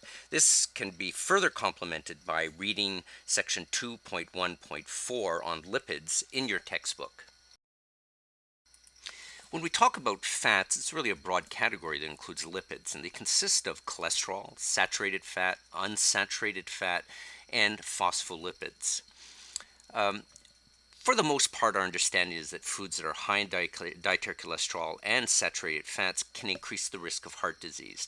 So we tend to cautiously try to restrict or diminish the contents of saturated fat specifically because it's the greatest and most significant culprit, whereas dietary cholesterol is not really considered as nefariously as it once did. But still, for some familial types of hypercholesterolemia, we talk to the patients about lowering their dietary cholesterol.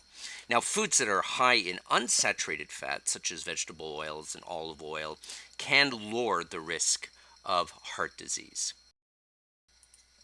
Here are a few things to remember about fats and oils. First of all, they're composed of lipids. These are molecules that are essentially insoluble in water. They contain 9 calories for every gram. In contrast, obviously, the protein at 4 calories per gram and the carbs at 4 calories per gram. They're found in butter, they're found in margarine and vegetable oils. And essentially, there's a source of fat-soluble vitamins and essential fatty acids. And these essential fatty acids means that they are essential to life, to the maintenance and the growth of the neurological system.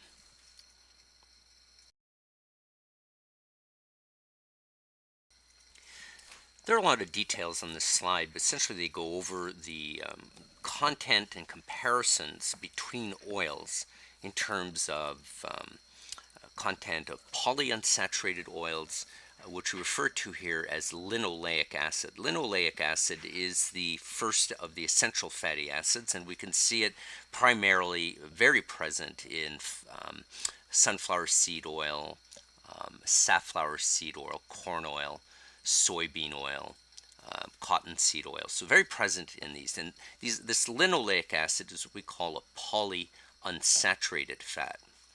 And the description of polyunsaturated fat is in the section of your textbook, which is section 2.1.4 that reviews the lipids and the structure of saturated, polyunsaturated, and monounsaturated. And so I'd like you to review those. But for now, what I'm going to do is just look at the various components here. And one additional essential fatty acid is in gray, and it's not prominently found. This is the alpha linolenic acid as opposed to linoleic. This one is called alpha linolenic acid. Let's take a look where it's found primarily. So it's significant in canola oil. It's very prominent in flaxseed oil.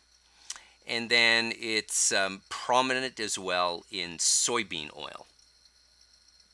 So these are the three main oils that contain the alpha linolenic acid. So there are two essential essential fatty acids rather: linoleic acid, which is a polyunsaturated fat, and then alpha linolenic acid, which is also a polyunsaturated fat but of a different structure. It's an omega-3 fatty acid.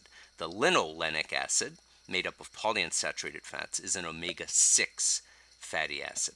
And then in black we have the monounsaturated fats, which are very common in olive oil. So you can see here that olive oil is the oil that has the most prevalent amount of monounsaturated fat.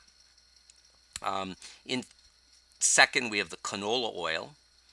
And in third, we have the peanut oil. And so these are the three main vegetable sources of monounsaturated fat.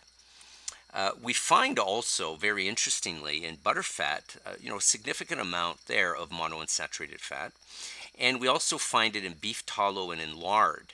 And this is a very noticeable and significant content here, which we're going to discuss a little later on. But for now, it's important that the students understand the differences of the different oils. First, there are the polyunsaturated oils, rich in linoleic acid, which are omega 6s. Then there are the oils that are polyunsaturated as well, that are alpha linolenic acid in gray, and these are of the omega 3 fatty acids. Then there are the ones in black, which are the monounsaturated fats, considered very healthy, and these are of the omega 9 fatty acids. And then at the top here, we see the saturated fats, and the saturated fats are indicated in the darker gray on the far left side. And what's notable here is, as a rule, we tend to vilify the meats and the lards as being prominent sources of saturated fat, and this high saturated fat is linked to higher risks of heart disease. It's even more atherogenic than dietary cholesterol. But what we often miss is the palm oil, the butterfat, not the butterfat, sorry, the palm oil and the coconut oil, which are vegetable oils that are significantly high in saturated fat. And it's not quite clear in the literature yet whether or not the saturated fat in these oils are as atherogenic or prone to increasing the risk of heart disease as in beef tallow and lard. Certainly we see butterfat is high as well, and that's always been vilified. In fact, that's why we turned to margarines, only to discover later on that the margarines were more nefarious than the butterfat and more nefarious than the lard. The same thing for the shortenings, right? The shortenings ended up being more nefarious than the lard. And why is that? Well, that's because the margarines and the shortenings were extremely high in trans fatty acids, which were created as a byproduct when the food industry was creating these artificial fats, so to speak, or artificial butter-like or lard-like fats. Now, if you look at the composition, you'll see that the lard actually wasn't as bad as so many thought. Yes, it was high in saturated fat, but there was actually a significant amount of monounsaturated fat. So taken in moderation, this was not actually a bad choice. The same thing for butter. You can see, sure, it is high in saturated fat, but there's also a significant amount of monounsaturated fat.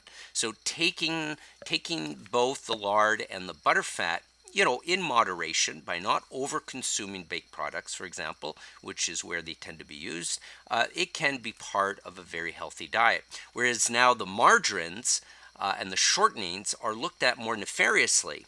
I encourage students to refer to Focus Box 2.1 in your textbook in the second column, Percent Dietary Standards, to memorize these standards. Now what we're specifically looking at is the cutoff for saturated fat, less than 10% of calories, polyunsaturated fat, 5 to 10%. And the reason is that while the polyunsaturated fats are providing that essential fatty acid,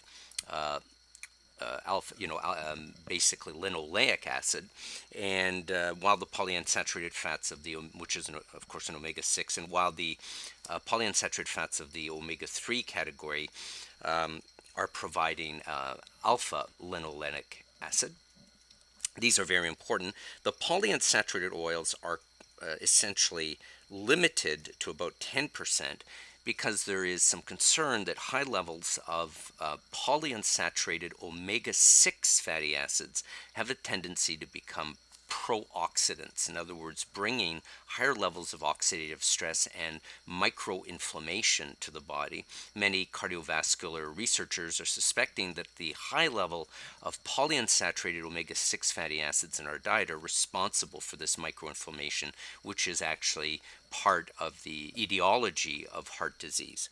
So containing it to 5 to 10% is really meant to meet the essentiality of these fatty acids, but not to bring in so much of this omega-6 fatty acid that it becomes a pro-oxidant in our body.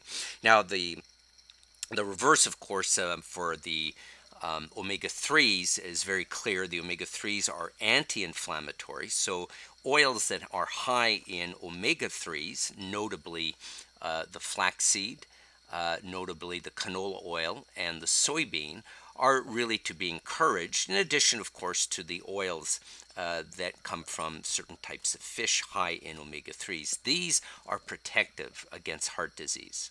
Now, the other component that we should look at is also, the amount or the cutoffs for monounsaturated fat. And most agree that the literature suggests that a good healthy diet should not contain less than 11% of the calories coming from monounsaturated fat. This is in your textbook, and I ask you to review these on page 52, the Focus Box 2.1, and of course it continues to explore this on page 54. So the macronutrient range recommendations for carbohydrate, protein, and fat, in addition to the specific cutoff and ranges for the specific fats, saturated, polyunsaturated, and monounsaturated fats, these are all coming from very two distinct recommendations, the USDA My Plate Guide, and of course the healthy vegetarian and Mediterranean diets are all supportive of this type of eating. Moreover, we can see that the cutoff recommendations that we have for the fats are also very consistent with the DASH diet, which we're going to see in greater depth in the cardiovascular heart disease chapter. DASH diet is dietary approach to stop hypertension.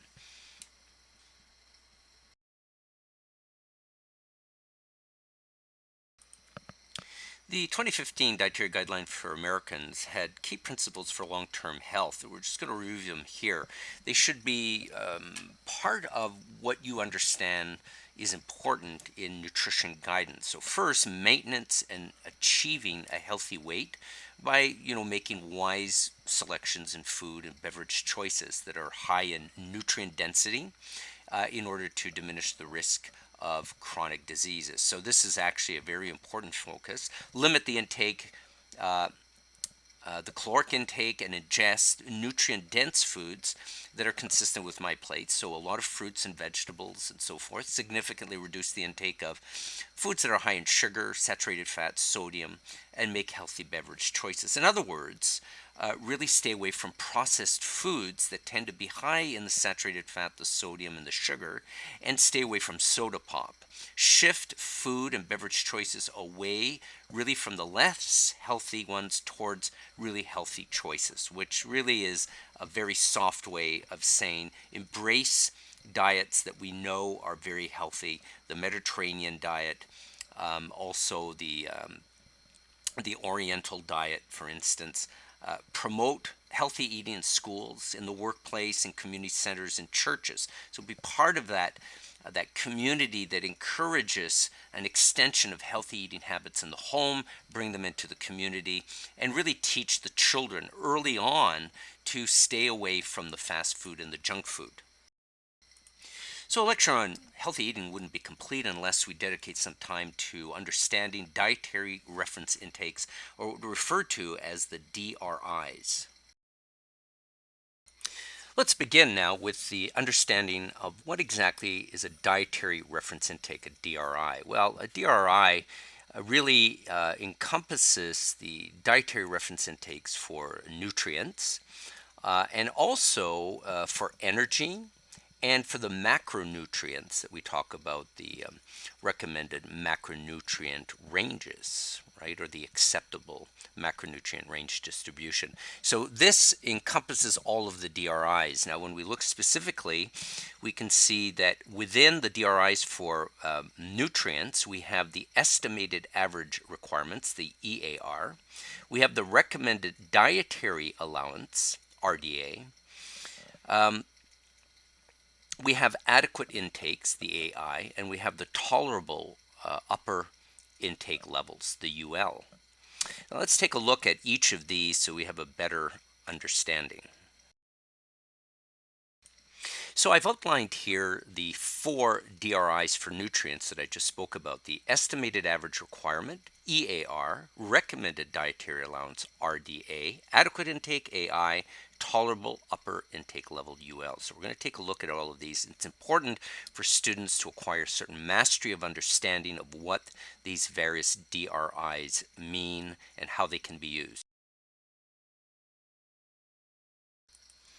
Before beginning, I'd like students to read over section 2.2 in the textbook that actually goes over in a summary form, but with enough detail to make it comprehensive, the different DRIs that I'm referring to here. So the first thing to remember is that the estimated average requirement represents the nutrient requirement needs of 50% of the population. This is determined scientifically by some rigorous science that measures quantitative limits and cutoffs. And then the recommended dietary allowance is determined by simply adding 2 standard deviations onto the EAR. This is nicely represented in figure 2.6 in your textbook. And it's specifically the recommended dietary allowances that are used in the assessment of individual needs when we do diet counseling or we're reviewing dietary intakes from 24-hour recalls or food records. Suffice to say that the RDAs are sufficiently well developed that they represent 97 to 98% of the nutrient requirement needs of a healthy population, in particular lifestyles and gender groups. Adequate intakes are less rigorously determined. By referring back to figure 2.6, you can see how there is variability in an AI. It's not as well determined scientifically as the EAR, from which is derived the RDA, but you can see that the AI is somewhere around the RDA, and it's a way of approximating the requirements of an individual or a population, if you will. Just based on observations and less confirmatory research than the RDA, but it approximates adequately the RDA with a great deal of variability. Read more about the AI in the textbook, page 55 in the second edition. The UL, or the tolerable upper intake level, was established in the wake of a lot of supplementation and a lot of functional foods that have a lot of supplementation in them. And so consequently, the risk of excessive intake had been noted, and there was consequently an establishment of these upper tolerable limits where if an individual exceeds that limit, the risk of toxicity increases exponentially the more they exceed that upper limit. These ULs are found right here, and they're also found at the end of chapter 3 in your textbook. And you can see that toxicity then occurs when an individual's intake increases beyond these particular cutoffs. So it can be a little misleading because an individual might be taking in 500% of their RDA, meaning that they're, exceeding their RDA by 500%. But if the quantity actually consumed of that specific nutrient doesn't exceed this particular cutoff, then the intake of that individual remains adequate. So it's very important to understand that these particular cutoffs here are meant to understand that if you exceed these cutoffs, you're increasing your risk of toxicity. But if you remain below these cutoffs, then the risk of toxicity is significantly less. And this is really independently determined from the percent RDA. Right? The percent RDA can be very misleading because these percentages can be very high, and it simply means that you're exceeding the RDA specifically, but it's not exceeding the RDA that creates toxicity. It's exceeding the UL cutoff. So good thing to remember.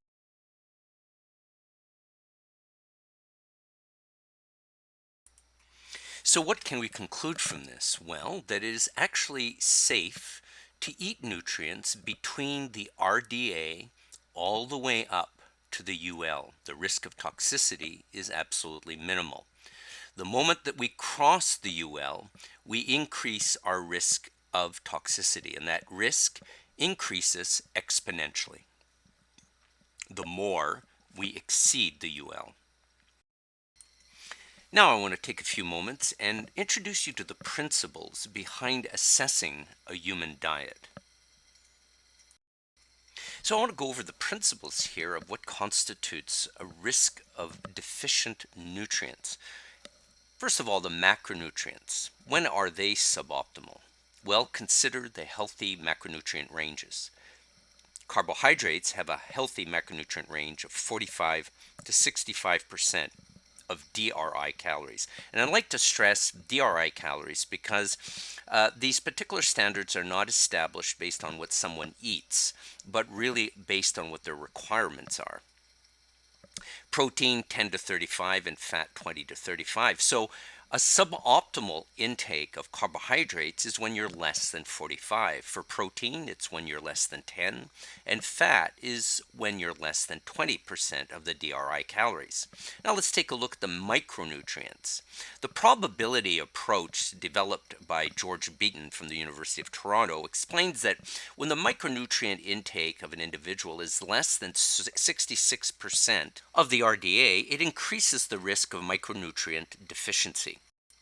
So when we talk about excesses and we come back to macronutrients, well, excesses would be when you're over 65% of energy coming from carbohydrates. So you'd be excessive in carbohydrate. You'd be excessive in protein intake if you're over 35% of the DRI calories. And you'd be excessive in fat intake if you were over 35% of the DRI calories. For micronutrients, excess, again, is only when you exceed the UL as indicated on the UL table previously, also found at the end of chapter 3. This table illustrates how a nutrient analysis can effectively be made. First column indicates the nutrients, the second one is the RDA, the third one is the actual intake, and the fourth column is the percent of the RDA. So what we have here is the RDA for calcium is 1,000 milligrams, thiamine 1.1 milligrams, vitamin A 900 micrograms, and vitamin D 15 micrograms. So what we see in this dietary intake is that the individual is consuming 650 milligrams of in their diet, and this represents 65% of the RDA. That's 650 divided by 1,000 milligrams times 100. So the same calculations are done for the other nutrients. So thiamine represents 62% of the RDA, vitamin A 76%, and vitamin D 287%. So let's take a look at these percentages. So based on our understanding for micronutrients, the intake at 65% for calcium is deficient because it's under or at a high risk of being deficient, I should say, in the diet because it's less than 66%. The thiamine at 62% is also at high risk of being deficient in the diet at less than 66%. But the vitamin A at 76%, even though it's under the RDA, the probability model indicates that at 76%, there's a much lower risk of it being deficient. So we talk about being adequate. This adequacy, again, is anything over 66 all the way up to the UL. The vitamin D at 43 micrograms represents 287% of the RDA, and that would lead us to maybe think that this is actually an excessive amount.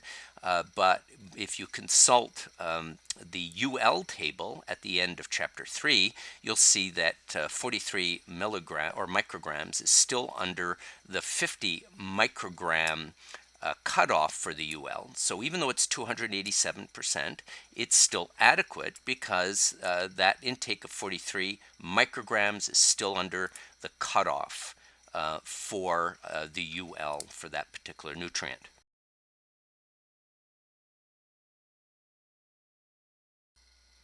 Here's an example of how a diet can be assessed in terms of calories and micronutrients. At the top, we have the caloric intake, 2,060 calories, and we have the DRI calories, that is the calories that this person requires based on their height and their weight and their age, and that is needed for weight stability, 2,750 calories. So what we want to do here is we want to determine if the calories are low enough so that they might indicate a possibility of deficient calories in the diet. And to do that, a caloric intake that's less than 75% of the DRIs can be considered at risk of being deficient. So let's see what percent that we're at. 2060 over 2750, 74.9%.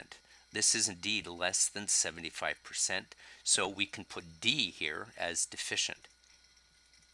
Now, when it comes to the micronutrients, we use a different kind of assessment approach. If the micronutrient is less than or equal to 66% of the RDA or the DRI, it's considered deficient. So let's take a look at the vitamin D.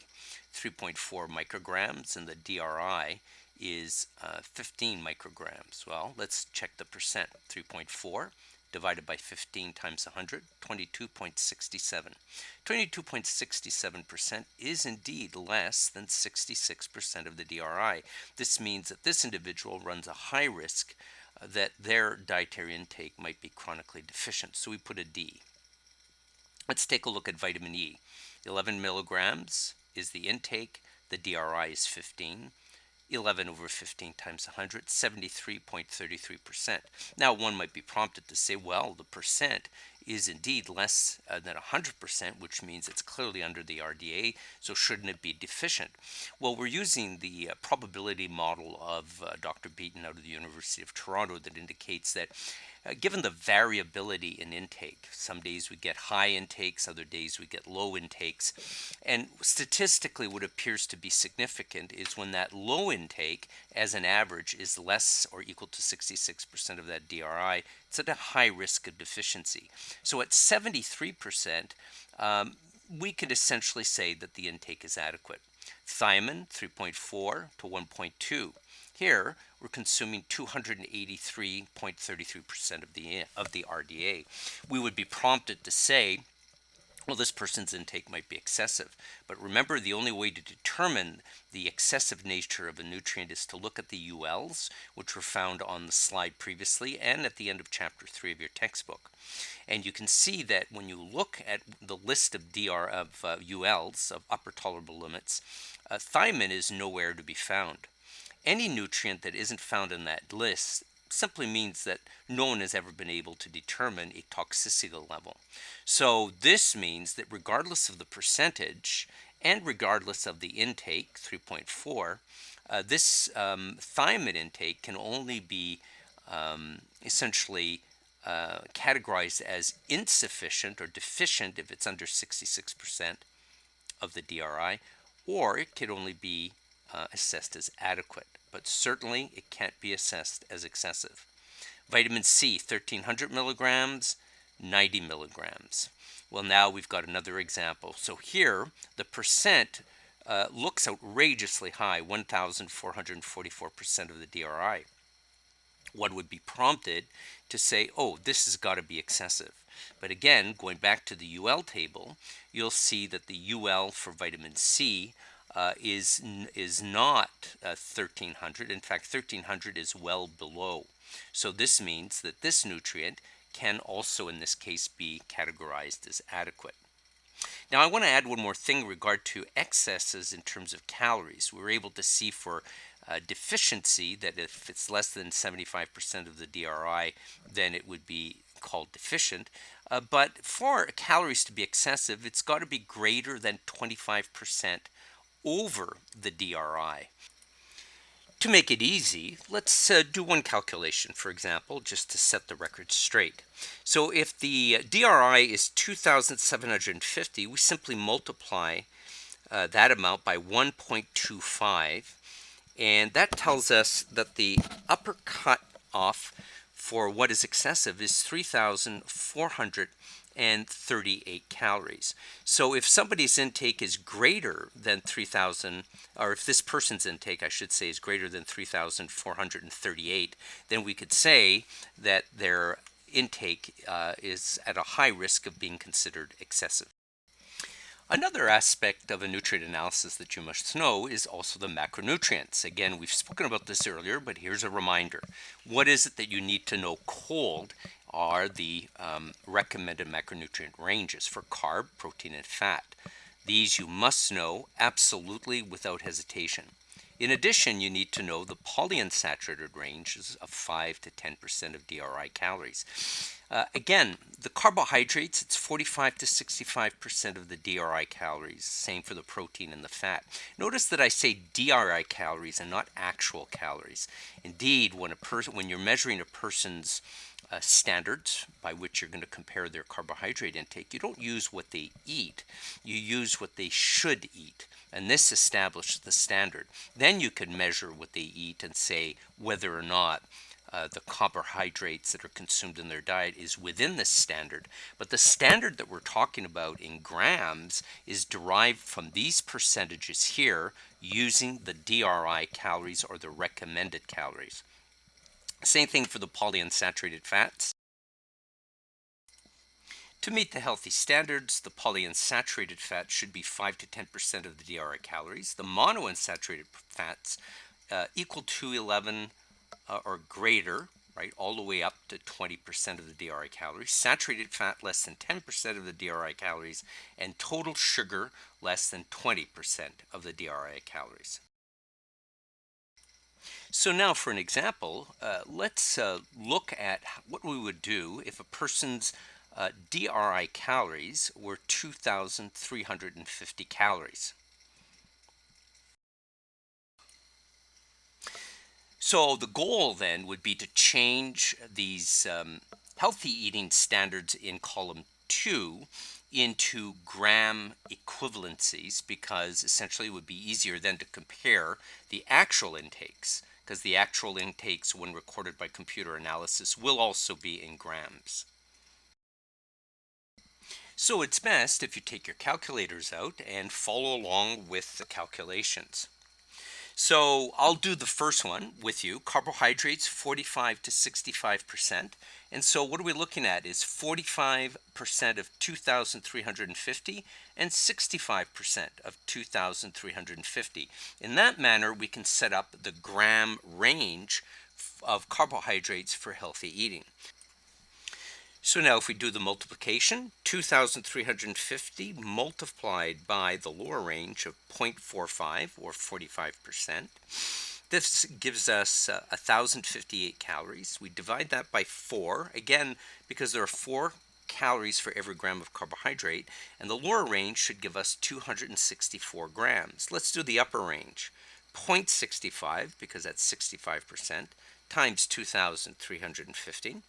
That gives us 1,528 calories. Divide that by 4, because there's 4 calories per gram, and we get an upper limit of 382 grams. You can do the same thing with protein, and you can do the same thing with fat, remembering to divide by 9.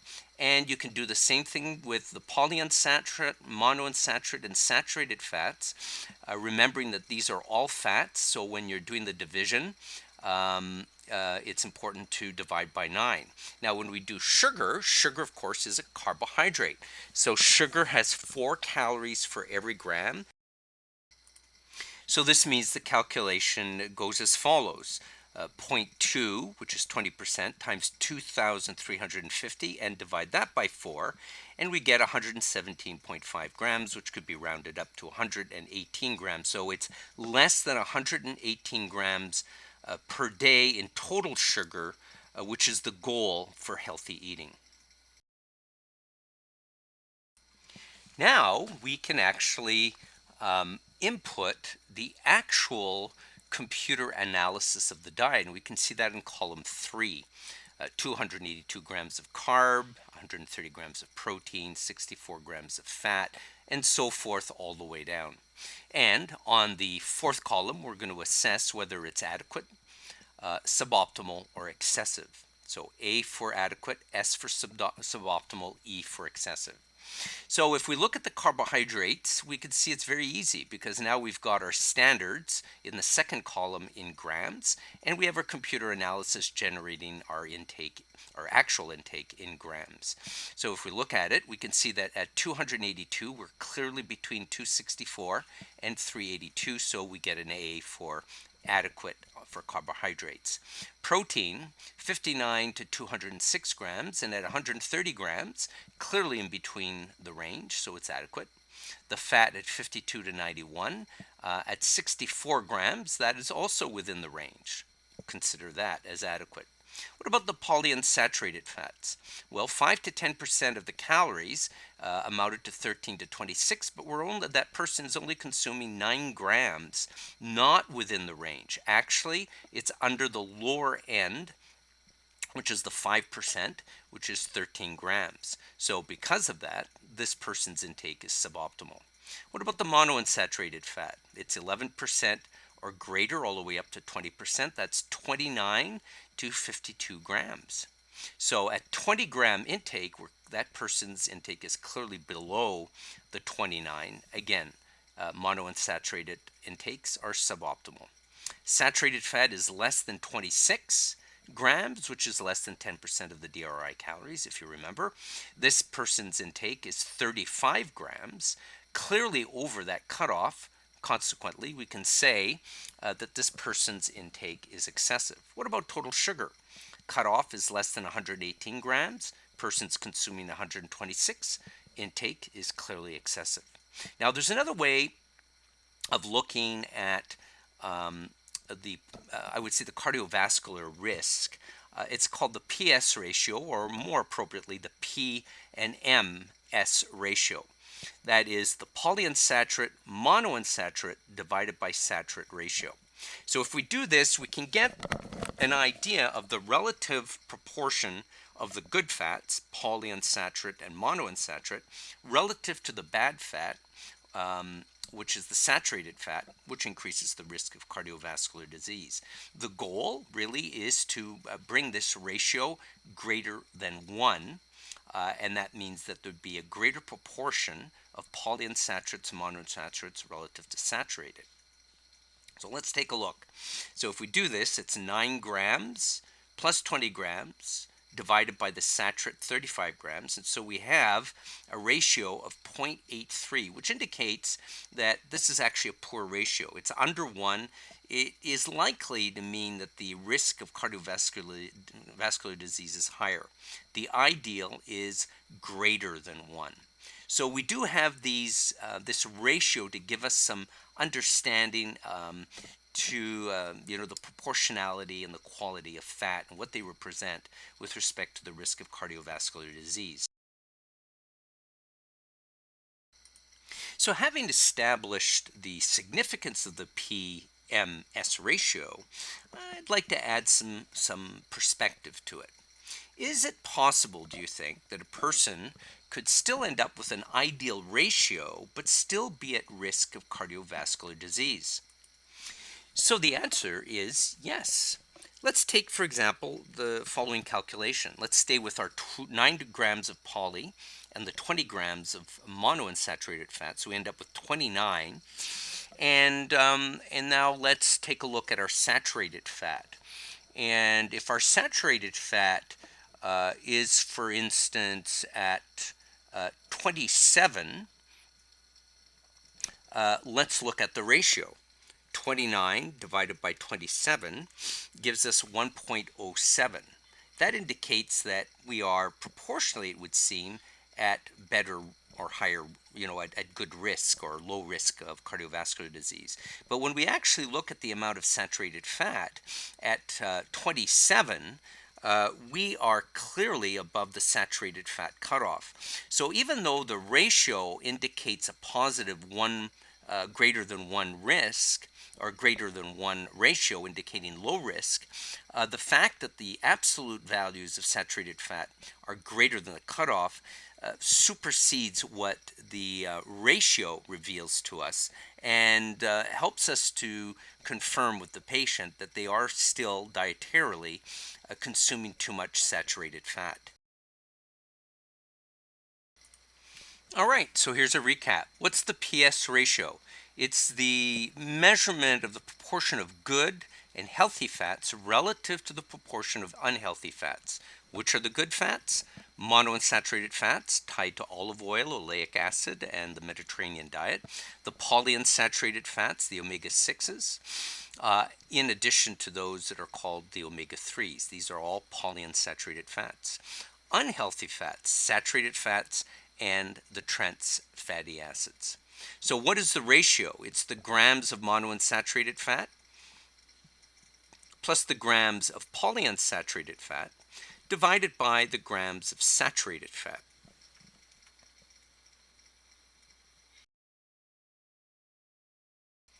All right, now, how about a visual example? Let's say we have polyunsaturated fats of 13 grams, monounsaturated fats of 32, and saturated fat of 24. So the PMS ratio would be the addition of the good fats divided by the bad fats. The goal is to achieve a ratio higher than 1 in order to have a diet, essentially, that indicates a low risk of heart disease. So this would mean adding the poly to the mono, that would be 13 plus 32, and divide that by 24, we'd get a ratio here of 45 over 24, or 1.87. This ratio is clearly over 1 and would be indicative of a low risk of heart disease. Remember, however, that your analysis of these particular fats are not complete until after the ratio you've also compared the absolute values 13, 33, or 32 and 24 to the cutoff values. In other words, comparing the 13 grams to the gram equivalent that you get out of 5 to 10% of the calories, the 32 that you compare to the 11 or greater, right up to 20% of the calories, and the 24 grams compared to the less than 10% of the DRI calories. And if the saturated fat in particular is over the cutoff of that is indicated for 10%, then it doesn't really matter what the ratio is saying, especially if it indicates a positive greater than 1.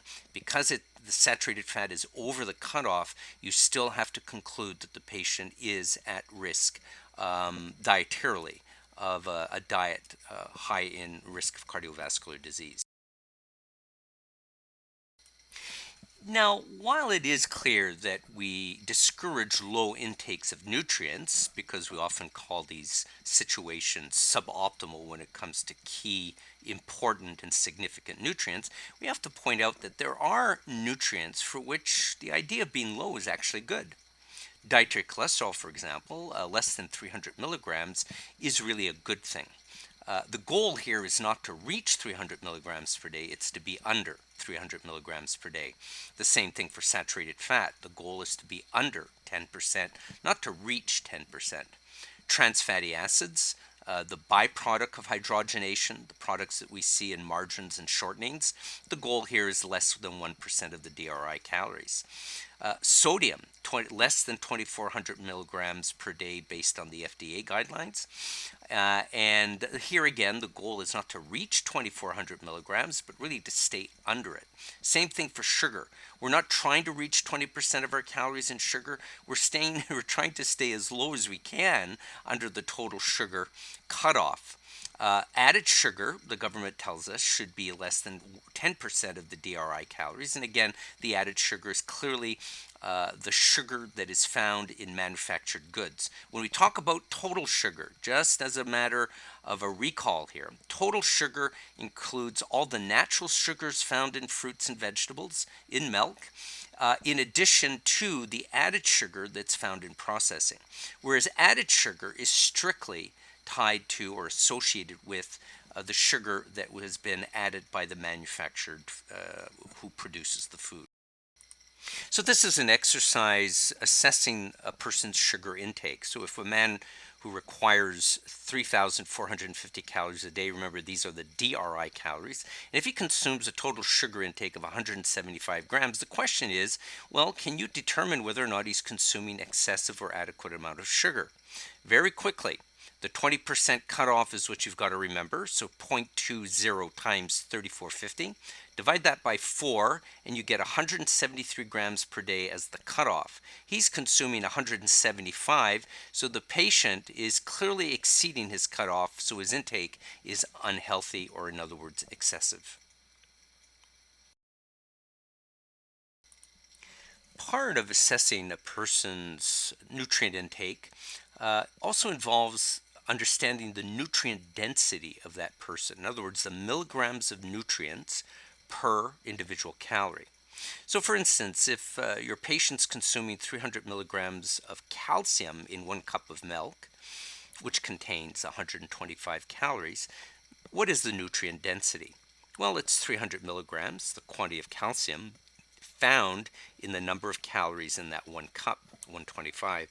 That gives us a nutrient density of 2.4 milligrams per calorie. While we tend to encourage individuals to consume foods high in nutrient density, we discourage them from consuming foods that are high in caloric density. So caloric density really is the number of calories per gram of food. So we're comparing two products here, the donut and the apple. Donut highly processed, and the apple not processed at all. So the donut weighs 42 grams and contains 195 calories. The caloric density is the number of calories per weight of the donut, so 195 divided by 42, and we get 4.64 calories per gram. Let's compare that to the apple. 182 grams, 95 calories.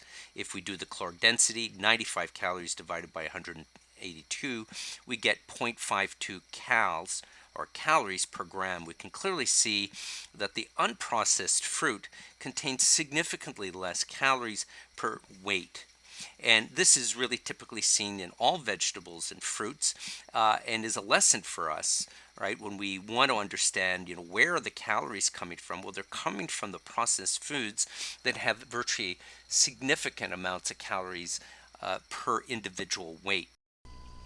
In this section, we're going to take a look at how to understand food labels, how to interpret them properly so as to better make wise and wholesome food selections. Recently, there's been a change in the way the Nutrition Facts panel appears. On the left, we have the older version, and on the right, we have the newer version. Two very noticeable changes have taken place. First, the serving size is in bold and much bigger, and the number of calories per serving is certainly a lot bigger as well. And while the new Nutrition Facts panel is still based on a 2,000 calorie diet, we see that some of the daily values have actually changed. Let's take a closer look. The first notable change is the daily value for fat. Historically, the older one was 65 grams, but this newer one is really based on the upper percent range for fat, which is 35%, and that turns out to be about 78 grams. So when we take the 8 grams of fat that we see in the new panel and we divide it by 78, we get in fact 10%. The daily value for fiber used to be 25 grams, and now it's 28 grams. And finally, the daily value for carbohydrates used to be 60% of the DRI calories, is pretty much at 57% of the daily calorie requirement, which brings it to roughly 285 grams instead of 300 grams. One thing that's new is that the new Nutrition Facts panel has added sugar, and we know that the government's cutoff for added sugar is 10% of the DRI calories. This is a reminder as well that total sugar doesn't have any government cutoff that's imposed, but in the context of this class, because of support of NIH data, we are going to use less than 20% of the DRI calories as our cutoff for total sugar. Now, finally, how to interpret the Nutrition Facts panel. What do the actual values, numeric values, mean? Well, first, when we're looking at the micronutrients like iron or vitamin D or anything like that, you can say that it's an excellent source, that the food's an excellent source for that specific nutrient if the quantity is 20% or higher than the DV. It's a good source if it's 10 to 19.99 of the DV. It's not a good source if it's, basically 5 to 9.9, and it's a poor source if less than 5% of the daily value. Now, there are nutrients for which it's actually a good idea to be low. That would be for total fat. We don't want to have it so that it's a poor source, but we don't want it to be a high source either. Saturated fat is a bad fat. We want it low. Trans fats, we want it low. Sodium, we want it low. Total sugar and added sugar, we also want those beneath or below the cutoffs. So then when we're looking at these particular nutrients that aren't so good for us, there are several ways we can categorize them, either high, moderately high, modestly high, or in other words healthy, and or low. So high would be any of these rather not so good nutrients being greater or equal to 20% of the DV. Moderately high would be 10 to 19%. Modestly high, or what we could also call healthy, would be contained within 5 to 9% of the DV. And of course, it would be considered low if it was less than 5%.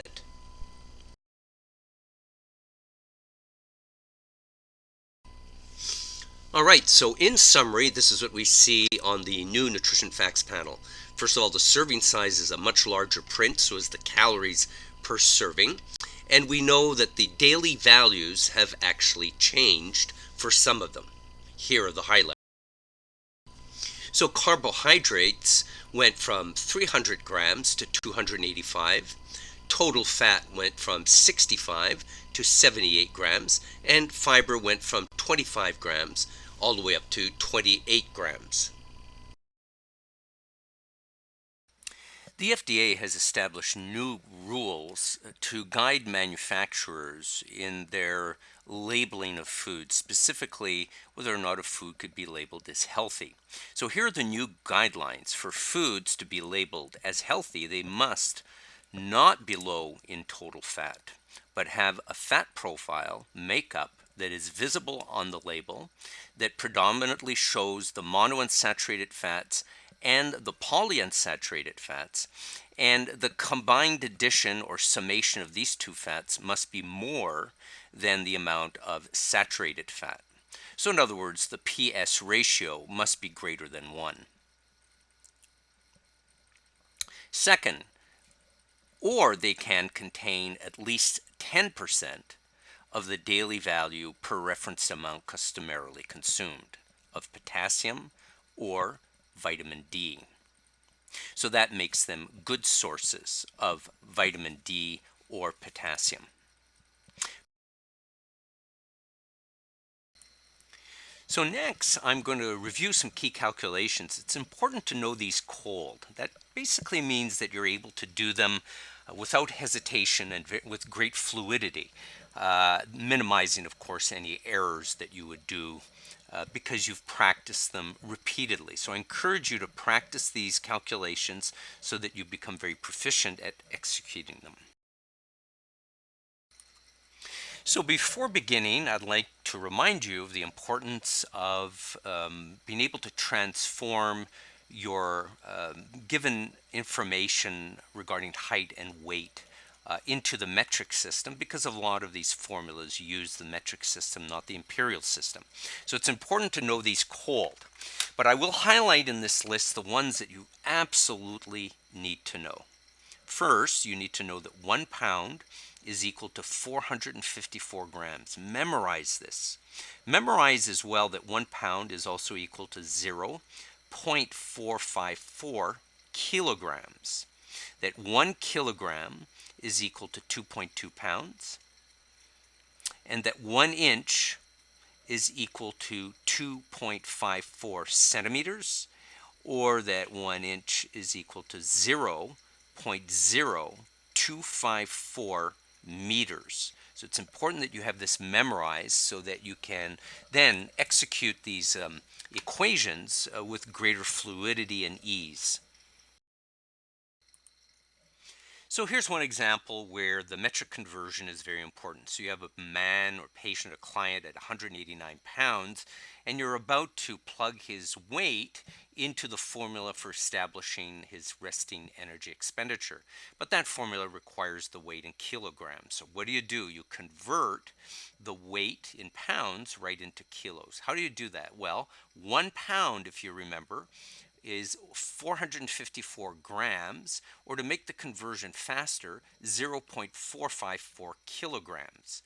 Consequently, 189 pounds would be equal to 189 times 0.454 kilograms, or 85.81 kilograms. It's very important to keep 2 units after the decimal point. Do not round up body weights. You will also need to convert that patient's height into centimeters or meters depending on the equation. So if a man is 5 feet 10 inches tall, then you need to convert 5 feet 10 inches into total number of inches. So first you've got to remember that 1 inch is equal to 2.54 centimeters. And in the case where the equation may require meters, you can simply say 1 inch is equal to 0.0254 meters. So consequently, 5 feet 10 inches is equal to 70 inches. 5 feet times 12, 60 plus 10, 70. And then 70 times 2.54 gives 177.8 centimeters. Again, leave 1 or 2 numbers after the decimal point, but don't round them up.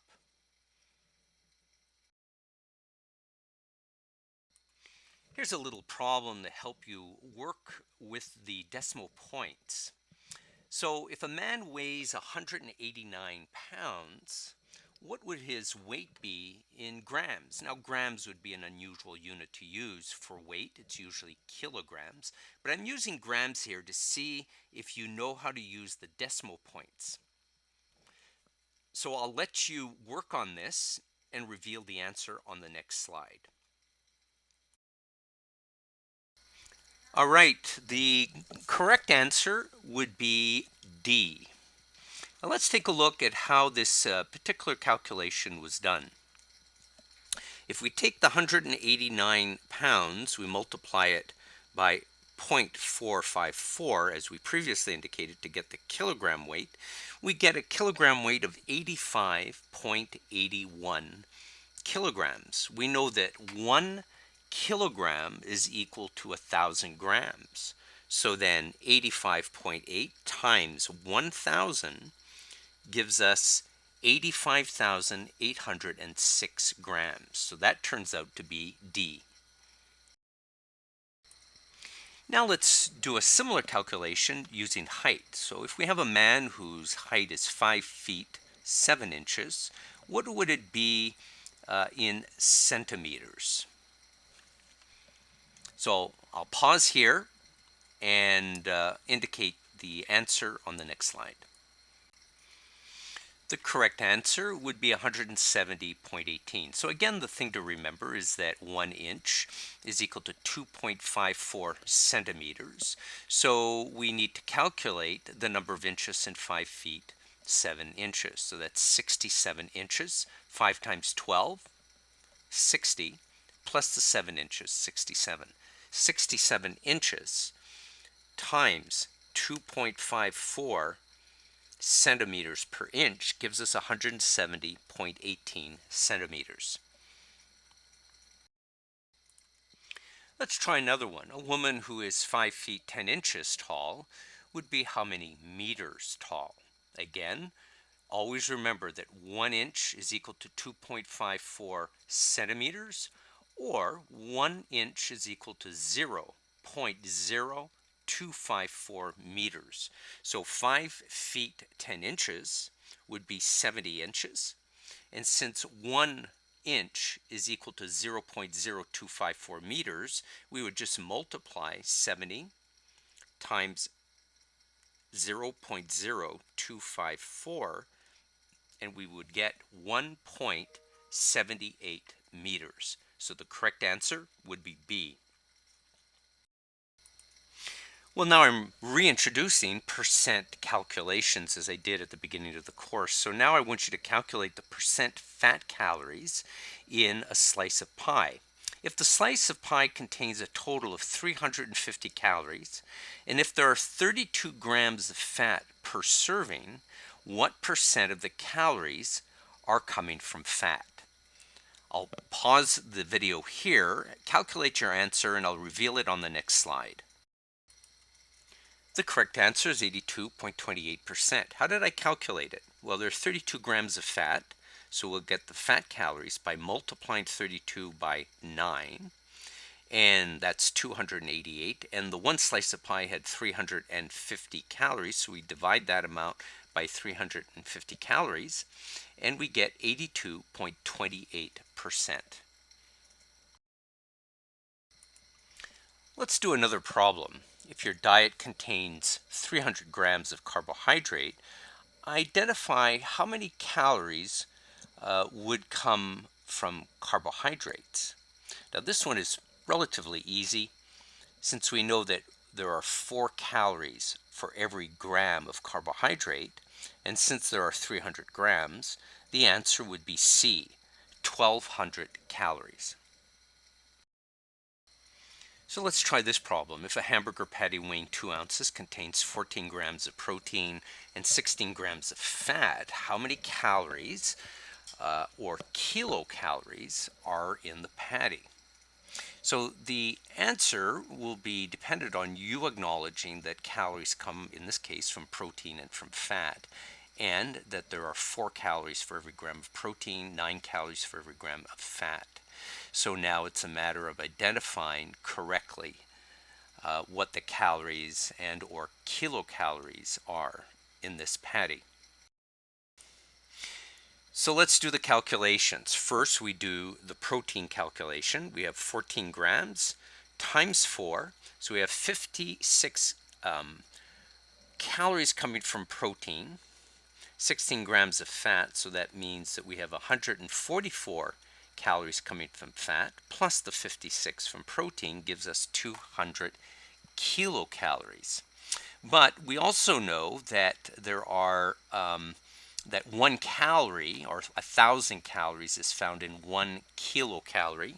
So we would need to multiply the 200 by 1,000, and we would get 200,000 calories. So we actually have A and D being correct. 200 kilocalories is indeed equal to 200,000 calories. But in nutrition, when we speak about calories we generally refer to as the kilocalories. So for instance, a person whose daily energy requirement is 2,800 calories, we really are jargonizing. That is indeed 2,800 kilocalories. Let's do another percent calculation. So a food contains a total of 650 calories with a fat content equal to 44 grams of fat. What percent of the calories are coming from fat? Time to pause the video. I'll give you the answer on the next slide. The correct answer is roughly 61%. How is this calculated? Well, remember, first of all, don't make the critical mistake of dividing grams by calories. When you're doing a percentage, it has to be the numerator having the same unit as the denominator. That's a very basic principle. 10 apples over 100 apples. So you can't have 44 grams over 650 calories. So you've got to convert the grams, 44, into calories, 9 calories for every gram.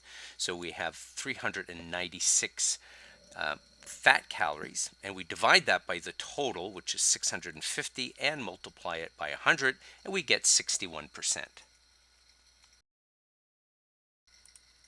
Another way to visualize or help a patient visualize the sugar content that they are consuming, for example, in a 12-ounce fluid Coke.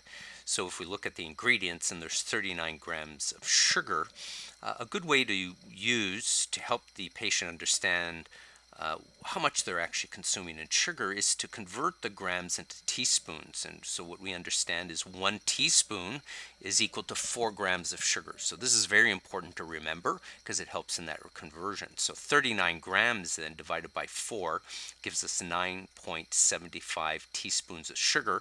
Or a dietitian would basically say, Mrs. Smith, in that 12-ounce fluid ounce of Coke, you're consuming roughly 12 or 10 teaspoons of sugar. So now let's consider a calculation that looks at yearly sugar consumption. That also is very helpful to bringing a patient to understanding how much sugar they're actually consuming. So if your patient is consuming 8 ounces of fruit juice 4 times per day every day, and the sugar content is 30 grams per 8-ounce cup, determine the pounds of sugar consumed per year. So 30 grams of sugar multiplied by 4 gives us 120 grams of sugar per day, right? Because that 8-ounce cup is consumed 4 times. So that's 120 grams of sugar per day. And since they're consuming this amount every day, that's 365 days a year, then the person is consuming 43,800 grams of sugar per year. That's 120 times the number of days in a year, 365. Now, since 1 pound is equal to 454 grams, then the 43,800 grams, if you divide it by 454 grams, will give you the number of pounds. That's 96.48 pounds of sugar per year, just from the consumption of 8-ounce fruit juice 4 times a day.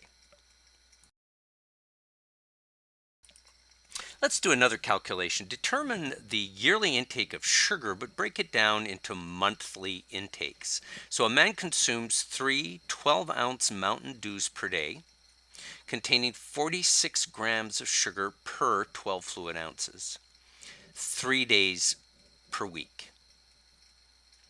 How many pounds of sugar does he consume on average per month over that year? Let me pause right here, right? So pause the video and I'll give you the answer on the next slide. Right, the correct answer is 3.95 pounds per month. So how did we calculate this? Well, let's consider the number of grams of sugar consumed per day. So the patient consumes 3 12 fluid ounce Mountain Dews per day, and 1 12 fluid ounce contains 46 grams. So 46 times 3 gives us the number of grams of sugar per consumed day. So 138. He consumes that 3 days a week. So let's multiply that by 3. And what we get is 414 grams per week. We know there are 52 weeks in a year. There are not 4 weeks in a month. That is actually incorrect. So the only certifiable way to approach this is to recognize for certain that there are 52 weeks in a year. So if we have the number of grams of sugar for a week, we multiply that by 52. And we get the number of grams of sugar for a year, 21,528. That amount can then be divided by 12 because we know that there are 12 months in a year. So divide that by 12, and that gives us 1,794 grams of sugar per month. Well, since there are 454 grams in a pound, divide that amount by 454, and you get 3.95 pounds per month. All right, in this next question, we're going to go back to the teaspoon concept. So if a person consumes 6 20 fluid ounce Mountain Dews per day, that's a lot. How much sugar per year does he consume if one 20 fluid ounce container of Mountain Dew has 16 teaspoons of sugar? I'll pause it right here. And then the next slide, I'll reveal the answer. The correct answer to this problem is 309 pounds. So let's do the calculation. First, we know there's 16 teaspoons of sugar in a 20 fluid ounce Mountain Dew. How many grams? Well, 16 times 4, because there are 4 grams for every teaspoon. So we have 64 grams of sugar in every 20 fluid ounce of Mountain Dew. The person consumes 6 of these every day. So times 6 means that they're consuming 384 grams of sugar every day, and there are 365 days in a year, so multiply that by 365, and you should get 140,160 grams. There are 454 grams in a pound, so if we divide that by 454, we will get 308.72, or rounded up, 309 pounds of sugar. So here's another problem that helps you with some quantification. So one 156 gram bag of potato chips contains what quantity of fat if 1 ounce of chips equals 10 grams of fat? Pause the video here and I'll reveal the answer on the next slide. The correct answer is B, 55.71 grams. Let's see how I calculated this. I begin with recognizing that in 1 ounce chips, there's 10 grams of fat. But I have a problem. The bag weighs 156 grams. So I have to convert the 1 ounce of chips into grams of chips. And I know, or at least you should know, that 1 ounce is equal to 28 grams. So if I know that 28 grams of chips has 10 grams of fat, then I can determine how much fat is in 156 grams of chips. So that's 156 grams times 10 divided by 28. The answer, B. So now I want to look at what we regard as a nutrient density. This is something that a dietitian or nutritionist wants his patient to consume, a diet high in nutrient density. So how is it represented? The correct answer is C. It's the quantity of nutrient expressed as milligrams or micrograms per individual calorie.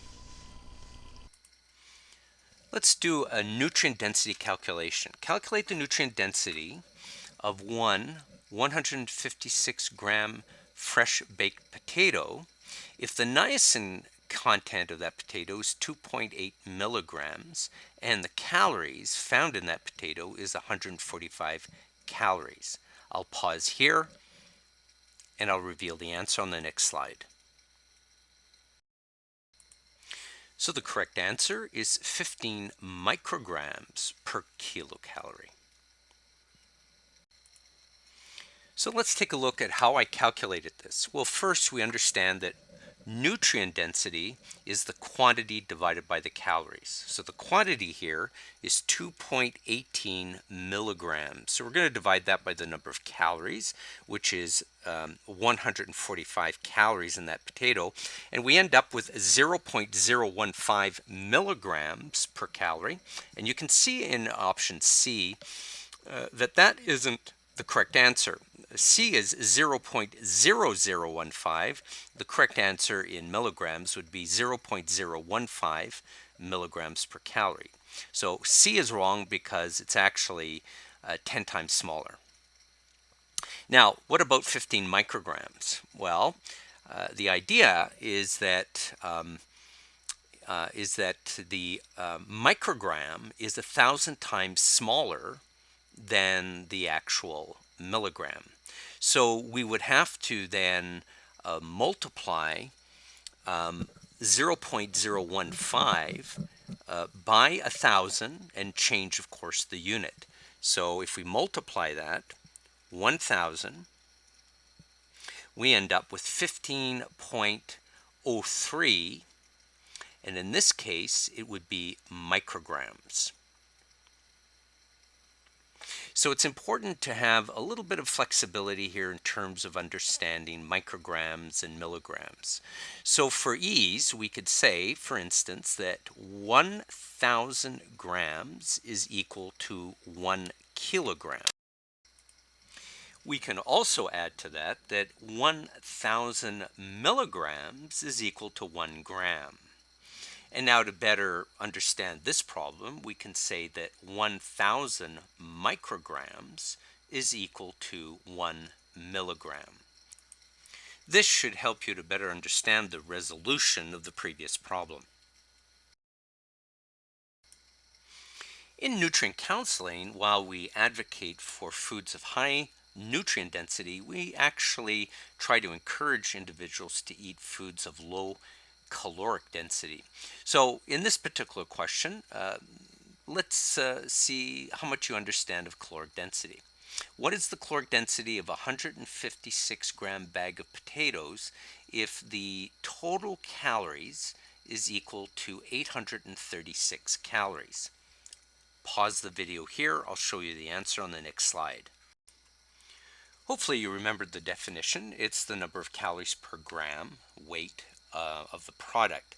So we have 836 calories in a bag of potato chips that weighs 156 grams. So we can take 836 divided by 156 and we get 5.36 calories per gram. Now I want to spend some time looking at the key calculations used for the determination of energy needs and for diet prescription. The first calculation that I'd like to introduce to you is the determining of resting energy expenditure, or REE. The method recommended in the book is to begin with the Mifflin equation. This establishes the resting energy expenditure, which is the first step in determining the total energy expenditure, which we'll see later on. So I'd like to show you that in this equation, the men and women equations are very similar.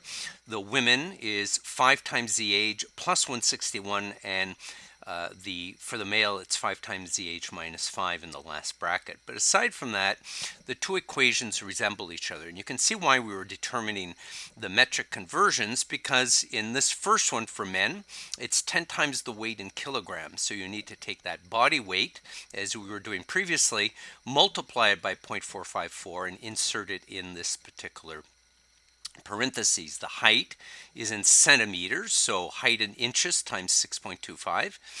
And so the approach here is, first of all, memorize this equation, know it cold, so that all you need to do is insert by memory into your calculator the different parameters, adding them together and subtracting and coming up with the REE.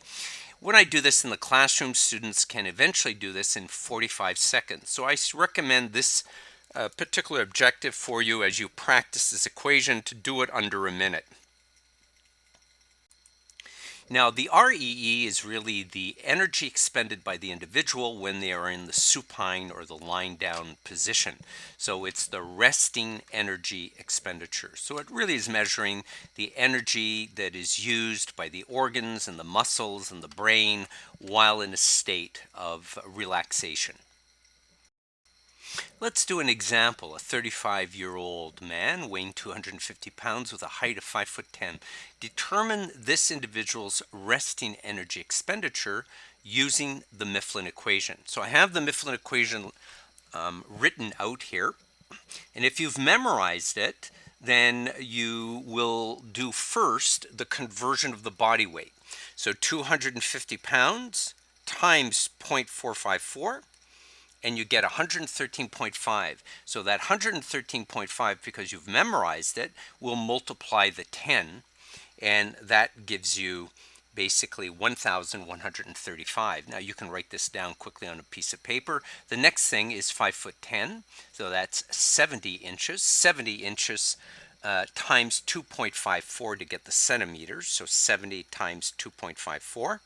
And you get 177.8. That 177.8, you know by memory, gets multiplied by 6.25, and you get 1,111.25.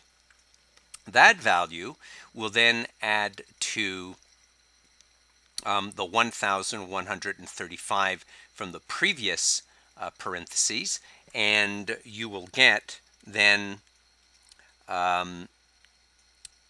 the total for the first bracket, which would be 2,246.25.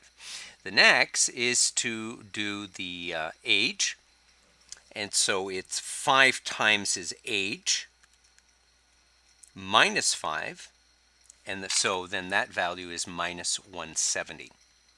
So when we actually add the 1,135 to the 1,111.25 minus the 70, we get 2,076 calories.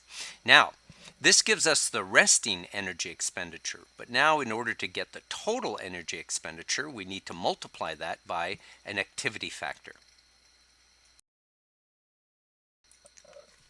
My choice of activity factors are going to be selected from table 2.4 in your textbook. And I've summarized them right here, but this is just a brief example of what you'll find. But the idea being that if you're doing a light activity, it's going to be 1.53 for a man and for a woman. A moderate activity is 1.76 and a heavy activity is 2.25. So in order to get the total energy level, if we're using, for example, a moderate activity, you would take the REE, which we just determined, times the activity level of moderate activity, 1.76, and that gives us 3,654 calories. This is the total energy expenditure of the individual. So the amount of energy required for consumption in order to maintain a stable.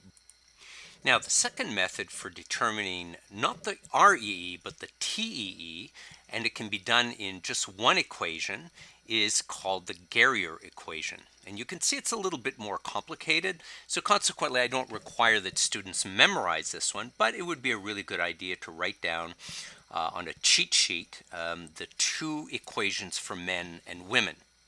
So for a man, for example, who's very active, we're going to look at the TEE being equal to 864 minus, and in the parentheses, 9.72 times the age in years. And that forms the first bracket. So this is the one you should begin with, plus the physical activity. Your choice of physical activity, if you're using the Garrier equation, is table 2.5 in your textbook. This physical activity that you'll select, in the case of a very active individual, and if it's a man, you'll be using activity factor 1.54. If it was a woman that was very active, it would be 1.45. So consult table 2.5. Now, I want you to take note of the physical activity multiplying the addition of 14.2 times the weight and of 503 times the height, right? So it's the two together that are actually getting multiplied by the PA, or the physical activity. So now I want to resolve this equation. So just go down to the second level, and we see that the 8.64 minus 9.72 times the age, and the age is 35. So really what we do is resolve that first bracket. So 9.72 times 35, and that value will be subtracted from 864. And so you can write down on a piece of paper the first bracket, 523.8. Now, the activity factor is 1.54, and that's going to multiply 14.2 times the weight. So the weight's got to be in kilograms.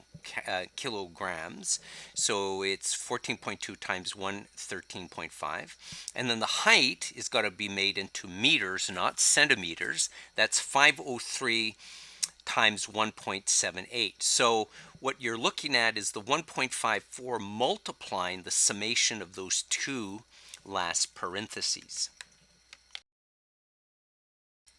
So I've tried to break down the calculations for you. So now down to the lower level, we have the TEE with the first bracket, 523.8, plus, then we have 1,611.7 plus 895.3 within, when combined together within that parentheses. And we have the activity factor multiplying the addition of those two. So when we do that, the 1 1,611.7 plus 895.3 times 1.54, that gives 3,861. That gets added then to the 523.8, which you did initially, and that gives us the calories of 4,385 calories. This is the total energy expenditure of that individual who is very active. So students should spend a considerable amount of time rehearsing different problems with the Carrier equation, again using the cheat sheet, and avoiding having to write down everything. Remember, if you have the cheat sheet, you can visualize where you can enter your numbers and then maybe jot down maybe one or two numbers that come out of your calculator. The idea is that when I do this in class, students do it in about a minute 30 seconds on average. So I would encourage students to try this particular equation and train enough that you would get the answer, the correct answer 9 times out of 10 within about a minute to a minute and 30 seconds. This will allow you to perform well on the rapid response quiz. Now in this section, I'm going to show you how to prescribe a diet to a patient. Given his total caloric requirements of 4,385 calories per day, for instance, it would be pertinent to prescribe certain amounts of carbs and proteins and fat. And I want to show you how to proceed. So to prescribe appropriately, you need to follow the macronutrient range recommendations for healthy eating. So you need to know that carbohydrates, the recommendation there is for 45 to 65% of the DRI calories. Again, I always mention DRI calories because I want students to remember that when you establish these ranges, you're not using the person's actual calorie consumption, but the recommended calories that they should be consuming. Protein 10 to 35 and fat 20 to 35%. So these are the percent ranges from which you can select for your specific patient's needs. So as the dietitians, for example, I will be selecting my specific carbohydrate, protein, fat prescription based on those recommendations we just saw. So for instance, in my prescription for my particular patient, I might prescribe 60% of the calories coming from carbs. This is actually quite consistent with the range 45 to 65. My protein perhaps might be 15% of the calories. That's clearly between the 10 to 35. Or I might actually use body weight. Maybe the equivalent here of about 1.35 grams per kilogram body weight of protein. Remembering that the weight or the gram amount of protein per body weight is a more precise way of prescribing protein. And fat, I might prescribe 25%, and I can see here that it's clearly between the healthy range of 20 to 35%. So if my patient's energy requirement is 4,385 calories a day, then I would say if 60% of my calories are coming from carbs, I can calculate the gram amount of carbs that patient would receive. That would be 0.6 times 4,385 divided by 4, 658 grams of carb. Protein at 15%, 0.15 times 4,385 calories. Divide that by 4, because there are 4 calories from every gram. That gives me 164 grams of protein. And then 25% from fat, 0.25 times 4,385. Divide this by 9, and that's 122 grams. Now make sure that the addition of these percentages come up to 100. So let's just verify. 60 plus 15, that's 75, plus the 25 from fat is indeed 100%. So I'd like to take a closer look at the various recommendations for fluid requirements. In 1945, the Nutrition Food Board of the National Research Council recommended about 1 ml per kilocalorie. So that means that an individual, for instance, whose requirement is 2,000 calories a day would require 2,000 milliliters. Now that total would account for the liquids that we consume in food as well as from drink. The NHANES study that was conducted between 1988 and 1994 showed basically that the AI for young adults and middle-aged adults should be about 3.7 liters for men and 2.7 liters for women. That would be the total water intake, and that would also include the water in the food. At a practical level, this means that given that 20% of our fluids come from food, organizations like the ESPEN organization recognizes that the actual amount of fluid ingested by women should be about 1.6 liters a day, and by men about 2 liters a day.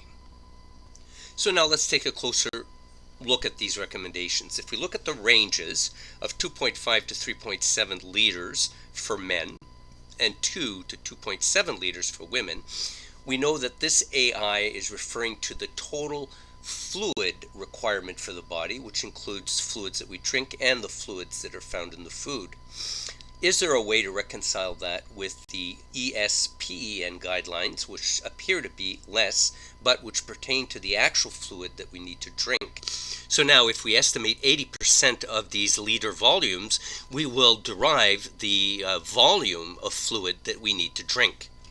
Well, if we take the lower end of each range, so notably 2 liters for women and 2.5 liters for men, and we calculate 80% of that a minimum recommendation, notably 2 liters for women, we end up with 1.6 liters for women.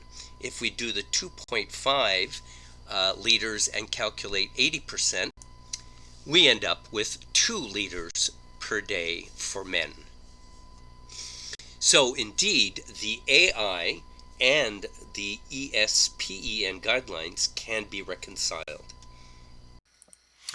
Right now I have a set of training mini quizzes that you can do with this particular presentation. They're not compiled and they don't go towards your grade sheet, but they are an excellent way to train and really understand, make sure that you understand the key concepts.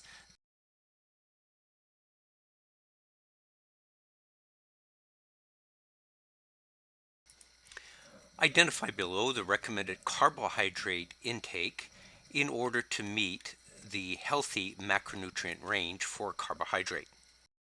The answer, D, 45 to 65%. Next question, identify below the recommended protein intake in order to meet the healthy macronutrient range for protein. The answer is C, 10 to 35% of DRI calories. Next, identify below the recommended fat intake in order to meet the healthy macronutrient range for fat. The answer, C, 20 to 35% of DRI calories. A man weighing 189 pounds with a height of 5'9", calculate his weight in kilograms. The answer, 85.81 kilograms. Calculated as follows, 189 pounds times 0.454 kilograms. Another question, a man weighing 189 pounds whose height is 5'9", calculate his height in meters. The answer for this one is C, 1.75 meters. How was this calculated? You have to recall the conversion. 1 inch equals 2.54 centimeters. Since we're working in meters, we can say 1 inch equals 0.0254 meters. So now you take the 5 feet 9 inches, which is 69 inches, times 0.0254, and you get C, 1.75 meters. Next question. A woman drinks 5 12 fluid ounce Cokes a day, 5 days a week. If one 12 fluid ounce Coke contains 12 teaspoons of sugar, how many pounds of sugar does she consume after 1 week? So pause this video, calculate, and I'll reveal the answer on the next slide. The answer is C. How did we calculate this? Well, a 12 fluid ounce Coke has 12 teaspoons. So let's see how many grams there is in one 12 fluid ounce Coke. So 4 grams per teaspoon. So there's 48 grams of sugar in one 12 fluid ounce Coke. The person drinks 5 of these a day. So times 5. So in a full day consumption, this person drinks 240 grams of sugar. She does this 5 days a week. So we multiply that amount times 5 and we get 1200 grams. Since 1 pound equals 454 grams, we divide the 1200 by 454 and we get 2.64 pounds. Here's another question about sugar. So a woman drinks 5 12 fluid ounce Cokes a day, 5 days a week. If there are 12 teaspoons in a 12 fluid ounce Coke, how many pounds of sugar does she consume after 1 month? Pause here and I'll reveal the answer on the next slide. The correct answer is actually E, 11.45 pounds. So how is this done? Well, similar to the previous one, 12 teaspoons of sugar in one 12 ounce. So 4 grams per teaspoon, so that's 48 grams. The person consumes it 5 times a day, so that's 240 grams a day. Consumes it 5 times a week, so times 5. So on a weekly basis, 1,200 grams. Now, that's per week. We're looking at per month, so we have to go first per year because we know there are 52 weeks in a year, so we'll do that times 52. So that's 62,400 grams per year, and we know that there are 12 months in a year, so we can divide that by 12, and we get 5,200 grams per month. And since there are 454 grams in a pound, we divide that by 454, and we get 1145 pounds per month. So now let's do an estimate for 1 year. Same description. A woman drinks 5 12 fluid ounce Cokes a day, 5 days a week. If one 12 ounce Coke has 12 teaspoons, how many pounds at the end of 1 year? I'll pause here, do the calculations, and I'll provide the answer on the next slide. The answer that you should have come up with is 137.4 pounds per year. So back to the 12 teaspoons, that's 48 grams of sugar. That's taken 5 times a day. So that turns into 240 grams of sugar a day. And then we then multiply that by 5 for 5 times a week. That equals 1,200 grams a week. And there are 52 weeks in 1 year. So you multiply that amount by 52. And you get 62,400 grams of sugar. And you know that 1 pound is 454 grams. So divide that by 454. And you get the 137.4 pounds of sugar per year. Before you commence this problem, be sure that you memorize the Mifflin equation. And now this will give you an opportunity to practice with a memorized equation. So now looking at this particular problem, you can see it's a man, so that means you need to draw the male Mifflin equation, which is 10 times the weight in kilograms, plus 6.25 the height in centimeters, close brackets, minus, open brackets, 5 times the age minus 5, close brackets. The goal now is to complete this equation in 45 seconds. So you're only going to jot down on a piece of paper perhaps 2 numbers. The rest will simply be put into the calculator having memorized the equation. So the first thing is that the weight needs to be transformed into kilograms. 1.78 times 0.454 equals 80.81. And you know that amount gets multiplied by 10. So immediately multiply that amount by 10 and you get 801.12. Jot that number down. 808.12. Now let's move to the height. The height then needs to be transformed into inches. So 6 feet is 72 inches plus 2 is 74. This is using centimeters, so that's 2.54 centimeters to an inch. So multiply 74 by 2.54. That amount is 187.96, and you know by memory that that amount gets multiplied by 6.25, and the number you jot down here, or that you don't actually jot down, that you see is 1174.75. That amount actually gets added to the number you just jotted down, which is the 808.12. So let's do that. 1174.75 plus 808.12. And now you get the first number that goes into the first bracket, 1982.87. Next, we subtract the age factor. So remember, this is a man, so the age is 55 times 5 minus 5. The number you get is 270. This amount will be subtracted from the first number in your bracket, 1982.87. So let's do the calculation. 1982.87 minus 270.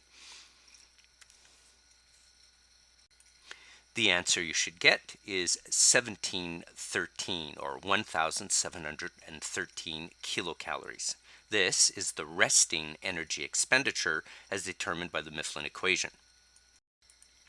Now, if one slice of pizza contains 43 grams of fat, and if the slice has 631 calories, what percent of the calories come from fat? Pause here, do the calculation. I'll reveal the answer on the next slide. The answer you should have come up with is D, 61.33%. Let's do the calculation.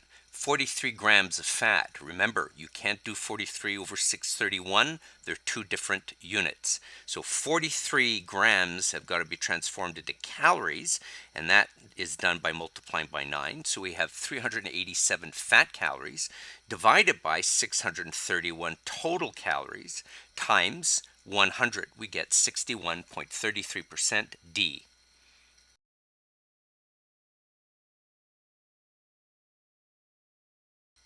This question is about using the Garrier equation for total energy expenditure.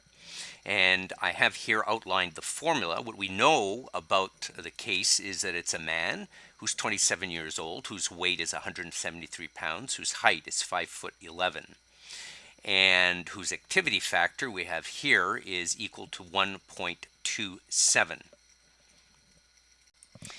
If you consult table 2.5 in your textbook, you'll see that 1.27 for a man is active. So at this point, you should pause the video, do the calculations using the Garrier equation for a man, and then reopen or restart the video, and I'll show you the answer and explain it. If you're well practiced, you should be able to do this particular resolution in 1 minute 30 seconds. So for this kind of a problem, because the Garrier equation is difficult to memorize, you should have it down as a cheat sheet right in front of you, and don't waste your time jotting every single number down or rewriting the equation. That's the value of the cheat sheet. So the first place to start is with the first bracket dealing with the age. So let's do that by entering the number or the age of the person. So it's 27 years old times 9.72. That gives us 262.44. That subtracts 864. And we get 601.56. That goes in to your first bracket. Put a bracket around it so you don't get mixed up in your numbers.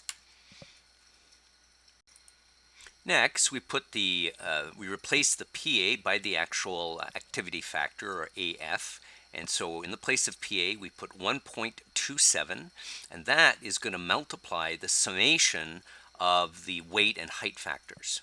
So after you've done that, then you need to convert the body weight into kilograms. So let's do that. 173 times 0.454. And we get 78.54. That value then multiplies 14.2, and we get 11, 15, 30. Jot that down, and then now move to the age, or to the height, sorry. So the height is 5 feet 11, so that's 71 inches. Remember here we're working in meters, so 71 inches times 0.0254. So that gives us 1.8034 meters. Just leave that into your calculator reading. And that height in meters then multiplies 503, and so we get 907.11. No need to write that one down. Now simply add it to the weight factor that you previously did, which is 1115.30. So that gets added plus 1115.30. That forms the total number of the second bracket. That value then multiplies 1.27. So we do that. And we should get 2,568, 2,568.46. That value then adds the value you obtained in your first bracket, 601.56. So this value then adds 601.56, and you get 3,170. Here's a dietary reference intake question. What DRI is used by government policymakers in order to establish agricultural policies for a nation based on mean population needs? Pause here, think about it, and put down your answer. I'll reveal the correct answer immediately after. The correct answer is D, the EAR, the estimated average requirement. This is the requirement that's established to meet the needs of 50% of the population. The next DRI question is, which of the following statements is true regarding the RDA? Pause the movie and select your answer. The correct answer is B. The risk of nutrient deficiency actually increases the further the intake of that nutrient falls below the RDA. So what we determined in the class is when you're less or equal to 66% of the RDA, you're at a very high risk of deficiency. But when you're at 75%, the risk is not quite as high statistically, but this actual statement holds true. The further you drop below, the greater the risk of a deficiency occurring. Here's another DRI question. The EAR meets the needs of what percent of the population? Stop the video here. I'll reveal the answer on the next slide. The correct answer to this one is C, 50% of the population. The EAR is the estimated average requirement, and it's scientifically determined in order to meet the needs of 50% of the population. And a reminder that the RDA is determined by adding 2 standard deviations to the EAR in order to meet the needs of 98% of the population. Here's a critical thinking question. You're trying to teach a client how to possibly lower blood cholesterol levels by consuming foods high in fiber. Which of the following foods would be least effective for this purpose? Pause the video, think about it, maybe read a bit about fiber in your chapter, and then I'll reveal the correct answer on the next slide.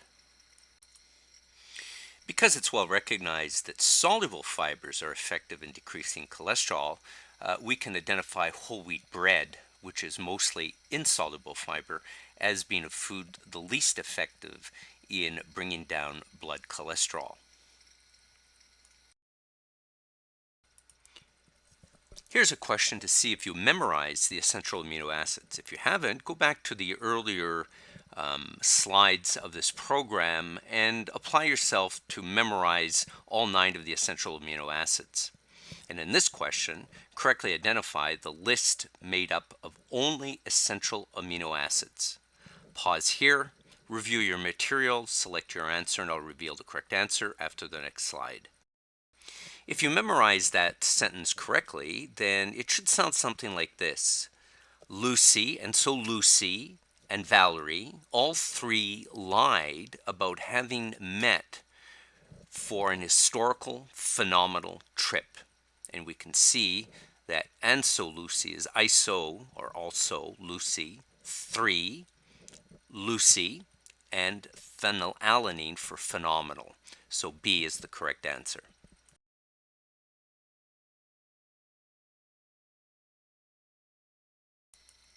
Now for a calculation question. A man weighing 170 pounds consumes 3,050 calories and has a DRI requirement for 3,350 calories. Identify below his lower cutoff for monounsaturated fat. Pause here, figure out your answer, select, and I'll reveal the answer on the next slide. To answer this question correctly, you have to have memorized the recommended cutoff for the fats. For monounsaturated fat, you should know that it's equal to or greater than 11%. If you don't know this, then you need to go back to focus box 2.1 and look at the second column in the table, and this is the second column that you're supposed to memorize. Here you'll see monounsaturated fats greater or equal than 11% of the DRI calories, and you can read about it a little bit more in the second paragraph, page 54. If you did the correct calculation, then you should have the following answer, B, greater or equal to 41 grams. How was that calculation done? Well, first of all, a reminder that when you're looking at cutoffs or standards, you never use the calories consumed, but really the calories recommended, the DRIs. So you would end up with the wrong answer if you use 3050, the correct answer if you use 3350. So that's the recommended amount of energy, and it's 11% or greater. So let's do 11% times 0.11. That gives us 368.5 calories, and we need to divide that by 9 because it's a fat, and we get 40.9, or in other words 41 grams of monounsaturated fat or more. Here's another DRI question. Identify the daily value for carbohydrates that was used on the old nutrition facts panel. Pause here, find your answer. If you remember, the FDA estimated this daily value assuming a 2,000 calorie diet and 60% of those calories coming from carbohydrates. So if you do the calculation, 2,000 times 0.6, that's 1,200 calories. Divide that by 4, and that leaves you with 300 grams of carbohydrate. The new facts panel has 285 grams of carbohydrates as the DV. Here's another DRI question. Identify the daily value for fiber used on the old nutrition facts panel. Pause here and find your answer. The correct answer is D, 25 grams. The new nutrition facts panel has the DV at 28 grams. Before answering this question, be sure to consult figure 2.5 in your textbook and learn those oils very well. So the question is, which of the following vegetable oils is a good source of omega-3 alpha linolenic acid? Pause here and try to figure out the correct answer.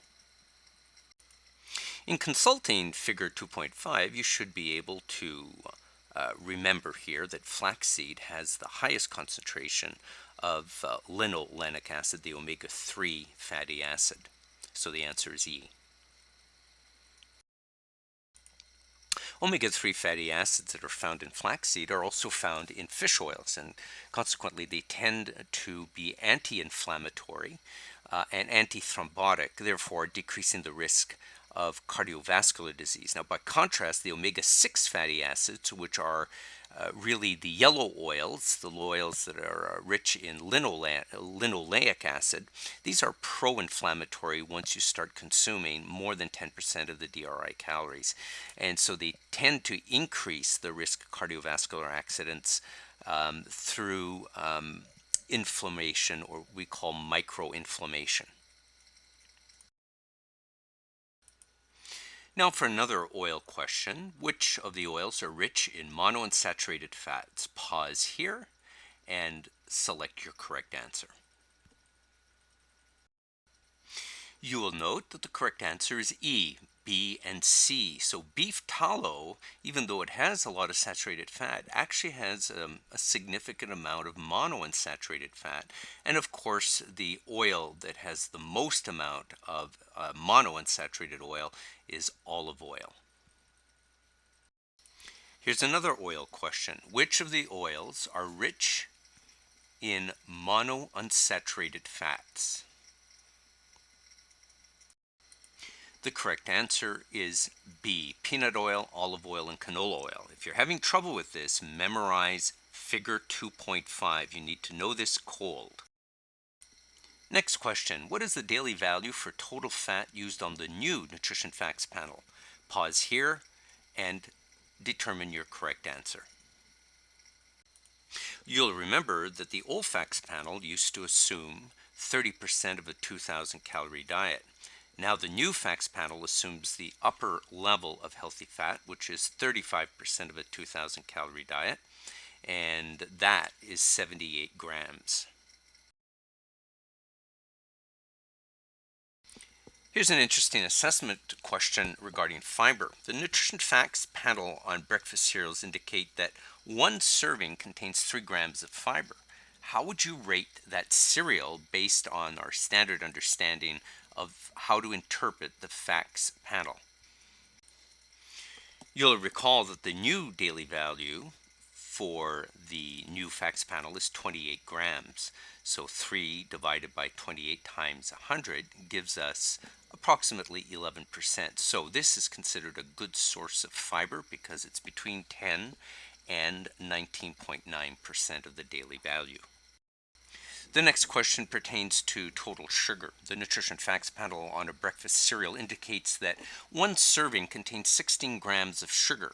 How would you rate the sugar content of the cereal based on the standard 2,000 kilocalorie a day diet? Pause here and select your answer. The correct answer would be B, moderately high in sugar. How is this calculated? Again, remember the cutoff for total sugar is not established by the government, but we can, within the context of this course, use the NIH data that basically says 20% or less than 20% of calories should come from sugar, because over that, dietary quality goes down. So if we use 20%, we can calculate 20% of 2,000 divided by 4 gives us 100 grams. So 16 over 100 is 16%. So we know that the percentage interpretation is as follows. 10 to 19.9 is essentially moderately high in sugar.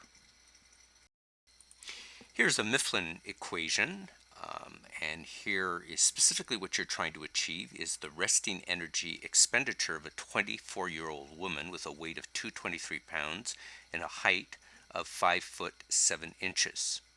So the goal here is to come up with the resolution within about 45 seconds. So pause here and time yourself. You should have memorized the Mifflin equation. The correct answer to this question is D, 1,795 calories. How was this determined? Well, very quickly, the weight, 223 times 0.454, 101.24 times 10, and that gives us 1012.42. We then move over to the height, 57, or 5 feet 7 inches, 67 inches times 2.54, and that amount times 6.25 This gives you 1063.63. You add that to the number you previously counted, which is 1012.42, and you end up with 2076 in the first bracket. Now the age, 24 times 5, plus 161. So 281 will subtract 2076, and you end up with 1,795 calories. Please continue to practice until you can do this in about 45 seconds. In this question, identify below which of the 5 food products are considered healthy based on the new government criteria. Pause the video and make your selection. Well, can it be option A? Well, let's take a look at it. So 3 grams of fat based on the new DV of 78 represents really a 3.8% of the DV. So automatically we can rule out A because it's less than 5%. Remember, fat cannot be low, the fat content cannot be low. So let's go to 3.5. 3.5, divide that by 78 grams, and we get 4.5. And so we're still less than 5%. What if we do 5 grams? So 5 divided by 78, and we get 6.4. So at least we meet the criteria here in number C that it's not low in fat. Now let's look at the fat profile. The PUFA and the MUFAs together need to be more than the saturated fat. If we do that, we get to see that actually PUFA and MUFA together is 4.5, and the saturated is fat. So the the saturated is 0.5. So we see a better profile of fats, healthier preponderance of PUFAs and MUFAs, which are the good fats, relative to the poor fat, which is saturated fat. When we look at the micronutrient, vitamin D, we see that it's at 15% of the DV, so it is at least 10%. So it could be either one or the other, but in this case we have both. When we look at total fat at 4 grams, it's a little less. They have sodium that's focused on. There's no healthy fat profile in the D option, so it can't be that one. And the same thing for E. There's no healthy fat profile. There's only saturated fat. We don't see the PUFAs or the MUFAs, which are the polyunsaturates and the monounsaturates. And we see that the total fat is at 2 grams, which is low. So the correct answer then is C.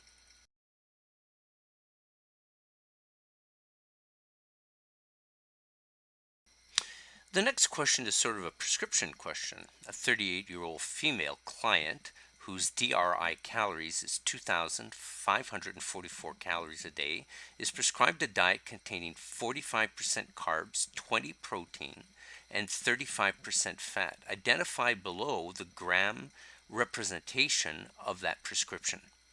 Pause the video and calculate your answers. Now, the correct answer should be C. Now, why is it C? It's C because if you calculate 2544 calories, 2,544 calories, multiplied by 0.45, which is 45%, divide that by 4, you get 286. So the carbs at 286 is good.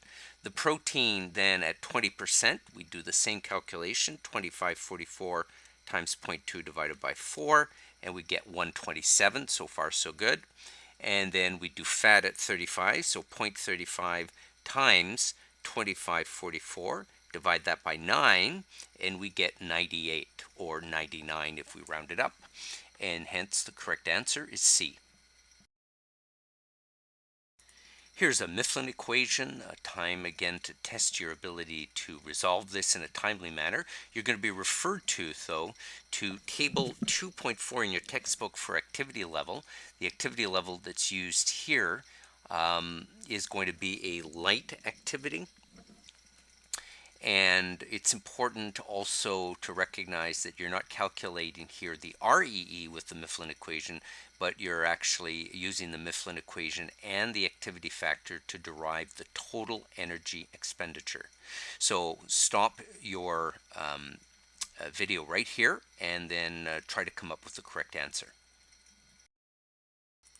If you did the calculation correctly, you should end up with A as the correct answer, 2,746.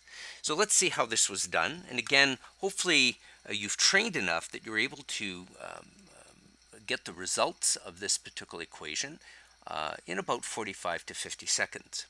So it always starts off with the body weight here, changing that into kilograms.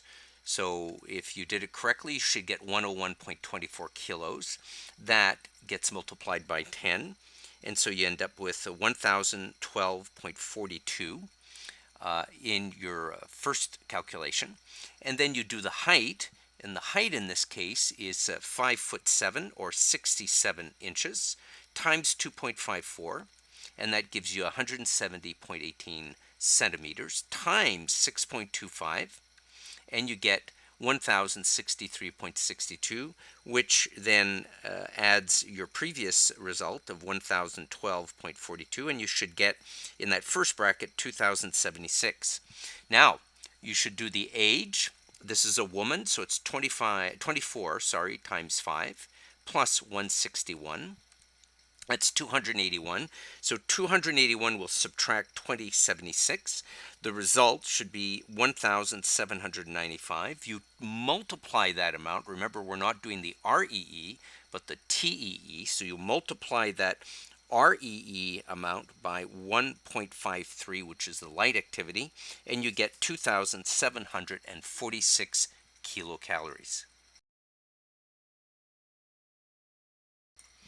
All right, now here's a set of mini questions on carbohydrates. Again, these don't go towards your final grade.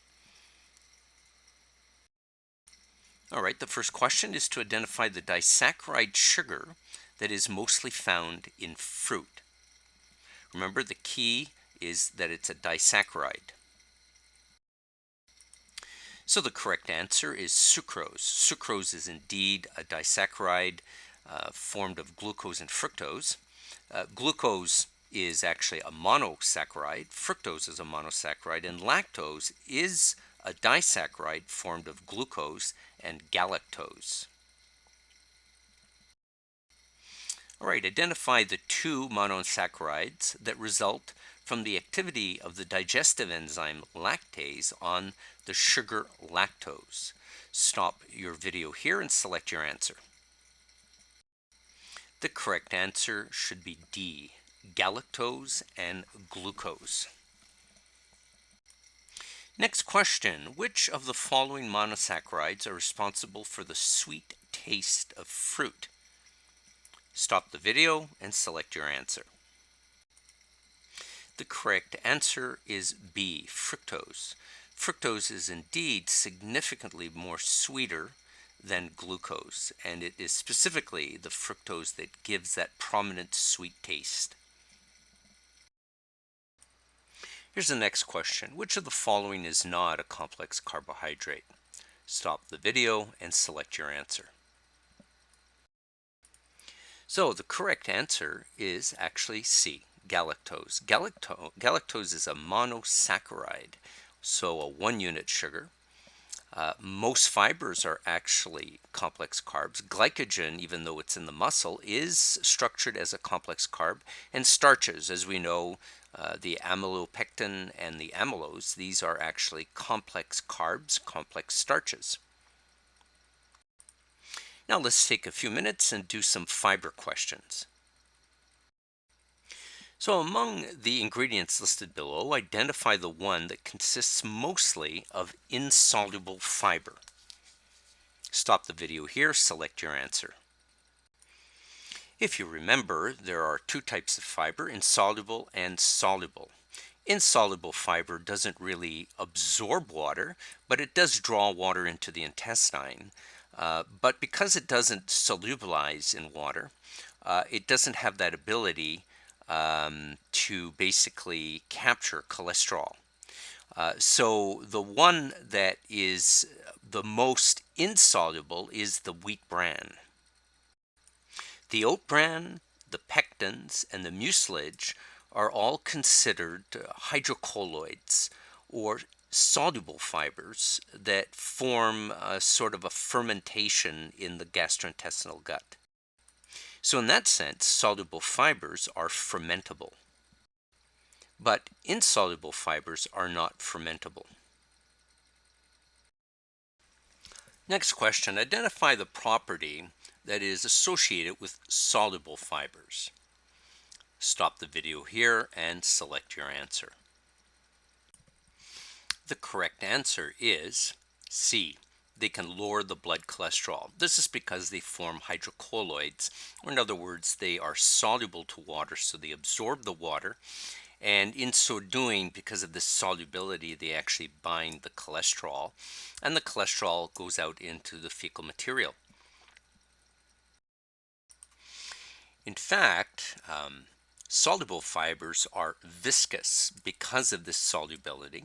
They are also fermentable because of the fact that they attract water, they bind water, and because water is a favorite environment of bacteria, there's fermentation that takes place. What about the transit time of stool? When we say that stool has an increased transit time, that really means that it takes longer for the stool to go through the colon. When we say in this particular case that there's a decreased transit time, that means that the time to go through the colon is faster. Well, soluble fiber does not have that specific property. It's really the insoluble fibers that have that ability to decrease the transit time. Next question, what is the main health benefit associated with insoluble fiber? Stop the video here and select your answer. The answer is that it helps resolve constipation. It helps resolve constipation because of a decreased transit time, because it involves the drawing of water into the GI tract, causing a flushing effect of the stool, but it doesn't absorb the water. Here's another question. A man consumes 320 grams of sugar per day. Identify the number of pounds of sugar consumed by this man over a year. Pause the video and calculate your answer. All right, the correct answer is actually C. Let's see how I did it. So first of all, 320 grams per day, and there are 365 days in a year. So 320 times 365, and that leaves you with 116,800 grams.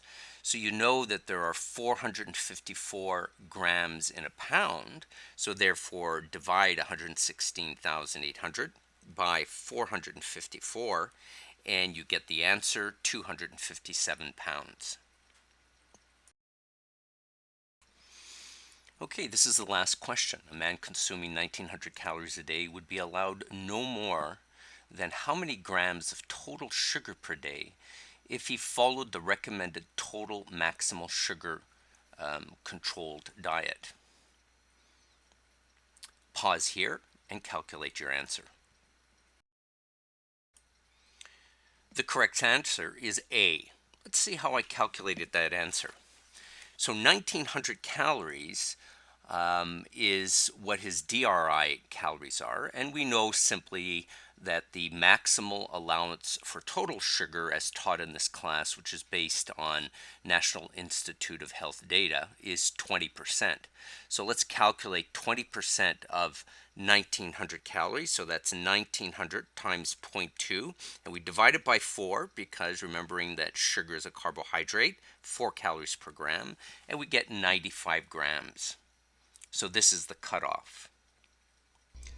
I encourage students to practice on their own. They can gain access to the Kendall Hunt webpage by purchasing, of course, the third edition of the textbook or of the ebook.